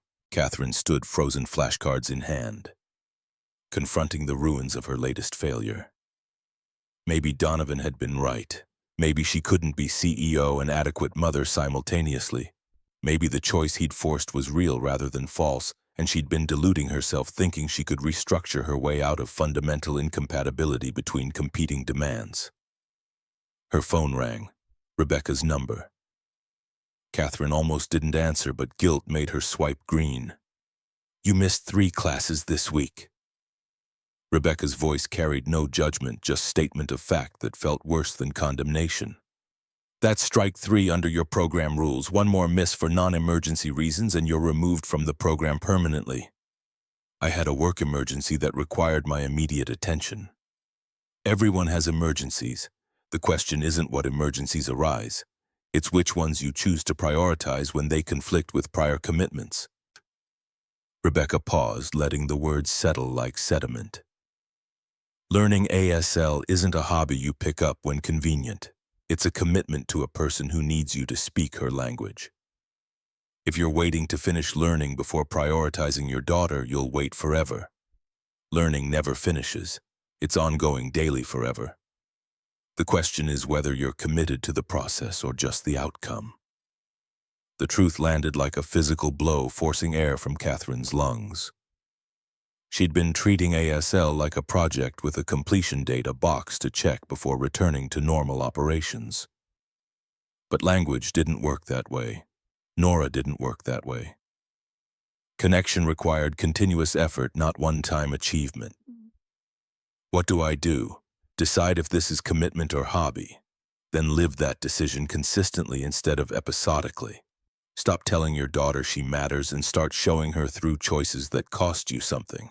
Catherine ended the call. Stood in her immaculate kitchen with its marble counters and designer appliances and made a choice that would cost her. Called her assistant William and instructed him to block every Wednesday and Friday from 6 to 8 p.m. as completely untouchable, non-negotiable. Treat like she's in surgery or dead. Find alternative solutions for any conflicts without exception. Then called the board and told them she was hiring a deputy CEO to handle operational decisions, freeing herself for strategic focus and personal commitments that she would no longer sacrifice. The moves cost her politically. Board members questioned her judgment. Kenneth Vance accused her of weakness disguised as delegation. Competitors sensed vulnerability they might exploit. But Catherine had learned something at that Christmas dinner. Some costs were worth paying. Some choices mattered more than market share or quarterly earnings or the opinion of people who measured worth exclusively in dollars. She knocked on Nora's door, received no response, knocked again. Eventually, the door opened. Nora's face was tear-stained and defiant, expecting another excuse, another apology without action, another promise destined for breaking. Catherine handed her daughter a printed calendar. Every Wednesday and Friday from 6 to 8 p.m. was blocked in red, labeled Untouchable ASL with Nora. Below that, a contract Catherine had written and signed in actual ink. I, Catherine Ashford, commit to learning ASL. If I miss 3 classes for any non-emergency reason, Nora gets to choose consequences, including but not limited to taking away my phone for a week, making me donate $1,000 to deaf community organizations per miss, or requiring me to attend double classes to make up. Nora is the sole judge of what constitutes an emergency. Nora studied the document with lawyers' scrutiny, looking for loopholes or escape clauses. What counts as emergency? Hospital, death, natural disaster, nothing work-related counts. You're the judge of what qualifies. You have veto power. Catherine's voice was steady, This is me putting you in control of accountability. You enforce the rules, I follow them. If I break them, you choose the penalty. They shook hands solemnly, sealing a contract more binding than any she'd signed in corporate life. Catherine didn't know if she could maintain this commitment, didn't know if restructuring would work, or if she was simply delaying inevitable failure. But she knew that trying and failing was better than not trying at all, that showing Nora she mattered enough to keep promises was more important than maintaining perfect success rates. Through February and into March, Catherine kept her word with religious devotion. She delegated ruthlessly, restructured her calendar around non-negotiable blocks, learned to trust her executive team with decisions she'd previously micromanaged. The company didn't collapse, in fact, freed from operational details. Catherine focused on strategic initiatives that grew revenue rather than merely maintaining it. Her ASL improved from painful to functional, from fragmentary to conversational. She'd never be fluent, Rebecca warned, not starting this late with adult brain plasticity working against her. But functional was enough for daily life, enough for genuine communication, enough to bridge the distance that had separated her from Nora for 9 years.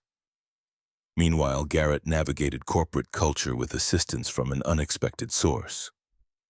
Catherine had started meeting with him weekly, ostensibly to review accessibility progress, but their conversations increasingly drifted personal. She asked about his parenting strategies, about balancing Wyatt's needs with work, demands about how he'd learned to integrate rather than separate the parts of his life. Garrett asked about her ASL journey, about the mechanics of learning language as an adult, about strategies for managing frustration when progress came slower than desired. Their mutual seeking created alliance, then friendship, then something neither acknowledged, but both felt a warmth that went beyond professional respect, an awareness that made ordinary moments feel charged with possibility. Late February coffee breaks became March lunch meetings. Professional boundaries stayed intact but grew porous, the lines blurring in ways both noticed but neither named. Garrett learned that Catherine's CEO armor protected vulnerability rather than replacing it, that beneath the competence lived someone who questioned herself as relentlessly as he questioned himself. Catherine discovered that Garrett's blue-collar background disguised sophisticated intelligence, that formal education had never captured, that his lack of credentials masked wisdom earned through experience rather than classrooms. One afternoon in early March, reviewing accessibility budgets in Catherine's office, Garrett's hand brushed Catherine's, reaching for the same document. The contact lasted half a second, purely accidental, but awareness jolted through the brief touch like current through copper wire. Both froze. Eye contact held 2 seconds too long, long enough for possibility to crystallize into recognition. "Sorry," Garrett pulled back, face coloring. "Don't be." Catherine's voice came quieter than her usual executive authority. Neither mentioned it, neither needed to. Something had shifted from professional to personal, from respect to attraction, from working relationship to the possibility of something unnamed. March 20th brought Nora's spring concert. Catherine had blocked the entire evening weeks in advance. Arrived early, had spent the previous night learning the ASL version of What a Wonderful World that Nora's class was performing. The performance was beautiful. Nora stepped forward for her solo. Her small hands shaped each word with precision and emotion. Catherine stood in the audience and signed along, her movements imperfect but earnest. Other parents noticed. Nora saw her mother signing and her face transformed. The smile that erupted was pure joy, the kind Catherine hadn't seen in years. After the concert, Nora ran to Catherine and hugged tight. "You learned the song, you practiced, you were there, you saw me. You were amazing.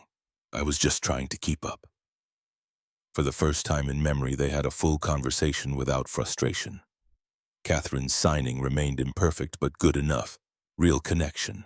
The goal she'd chased for 9 years had always been simpler than she'd believed, not fixing her daughter but learning her daughter's language. Driving home, Nora signed a question Catherine almost missed in the rearview mirror. "Do you like Garrett?" Catherine's hand stayed on the wheel. He's a colleague and friend. No. Do you like him? Why do you ask? Because you smile differently when you talk about him, and you get quiet when he's around like you're happy and scared at the same time. Kids noticed everything. Garrett is special. He understands things most people don't. Do you want him to be more than a friend? The question hung in the car's interior. Catherine considered lying, but she'd promised honesty. Maybe. I don't know yet. Relationships are complicated. Nora's response came with devastating simplicity. Not really. Do you like him? Does he like you? Then try. The opportunity came a week later. Catherine and Garrett had a working dinner scheduled. Catherine chose a small restaurant in the West Village, intimate but not obviously romantic. They started with work, but 40 minutes in the conversation shifted. Garrett mentioned his ex-wife, how she'd viewed his trade work as lack of ambition. She saw a maintenance worker. I saw a skilled tradesman. That gap killed the marriage. Catherine recognized the pain. Her loss was monumental. Was it though? Maybe she was right? You learned an entire language to communicate with your son. You solved corporate sabotage. You saw value in me when I couldn't see it myself. Catherine held his gaze. Ambition isn't about climbing ladders, it's about committing to what matters. Garrett's expression shifted. I feel like a fraud every day. Like everyone sees I'm just an electrician playing dress-up. Catherine heard echoes of her own imposter syndrome. I've been CEO 12 years. I still feel like an imposter some days, especially as a mother. The check arrived. Both reached for it. Their hands collided. This time neither pulled away immediately. This isn't a business dinner anymore, is it? Is that okay? Yeah, it's more than okay. They walked through the West Village afterward. Garrett stopped near Washington Square Park. I'm scared of this. Of us. Why? Because you're a brilliant, accomplished CEO, and I'm just a guy who fixes things. Catherine stepped closer. Garrett, you solved a conspiracy while protecting my daughter. You learned a language because love demanded it. You saw value in me when I'd lost sight of it. Her voice dropped. You're not just anything. You're the most extraordinary, ordinary man I've ever met. The kiss happened slowly, tentative at first, then deeper, more certain. When they pulled apart, both were smiling. Wow. Yeah, wow. April 5th, they gathered both children. Catherine cooked. Wyatt and Nora were already comfortable together. Kids, we want to talk about something. Nora's hands flew. You're dating? We know. Wyatt grinned. You're not subtle. Dad's been whistling. Both adults laughed. Garrett recovered first. How long have you known? 3 weeks. You get weird around each other. Catherine found herself laughing. We wanted to make sure you're both okay with this. The kids exchanged a look. Wyatt fixed Catherine with serious attention. Are you going to be nice to my dad? I promise. Nora signed to Garrett. Are you going to make sure Mom keeps learning signs? Every day, no excuses. The children deliberated, finally nodding. Okay, we approve, but we have rules. The rules: weekly family dinners, no excessive PDA, honest apologies when fights happened. That evening became their first official gathering. Cooking together, kids setting the table, comfortable chaos. It felt natural. Spring progressed into summer. Catherine maintained her commitment. Tech Finance's accessibility initiatives generated positive press. The board's doubt transformed into approval. June 24th marked 6 months since Christmas. Tech Finance hosted an accessibility conference. Catherine delivered the keynote. Garrett and Nora co-presented. Catherine stood at the podium. 6 months ago, I almost lost everything. I had success by every metric except the one that mattered: communicating with my daughter. She showed the video from Christmas. That's the moment I realized I'd been solving the wrong problems. Garrett and Nora demonstrated implementations. Results: 7 deaf employees hired, 55% customer increase, $4 million in revenue. Standing ovation. After the conference, 4 people gathered on the rooftop. Garrett pulled Catherine aside. 6 months ago, I was just trying to finish my shift. 6 months ago, I couldn't talk to my daughter. Garrett reached into his pocket, pulled out a box, and dropped to one knee. He signed first, "Will you marry me?" Then in English, "I know it's fast, but I love you. I love Nora. Will you marry me?" The ring was simple platinum band, single diamond. Catherine's eyes filled.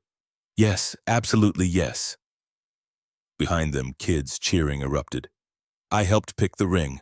I taught Dad the signs." December 24th came around again.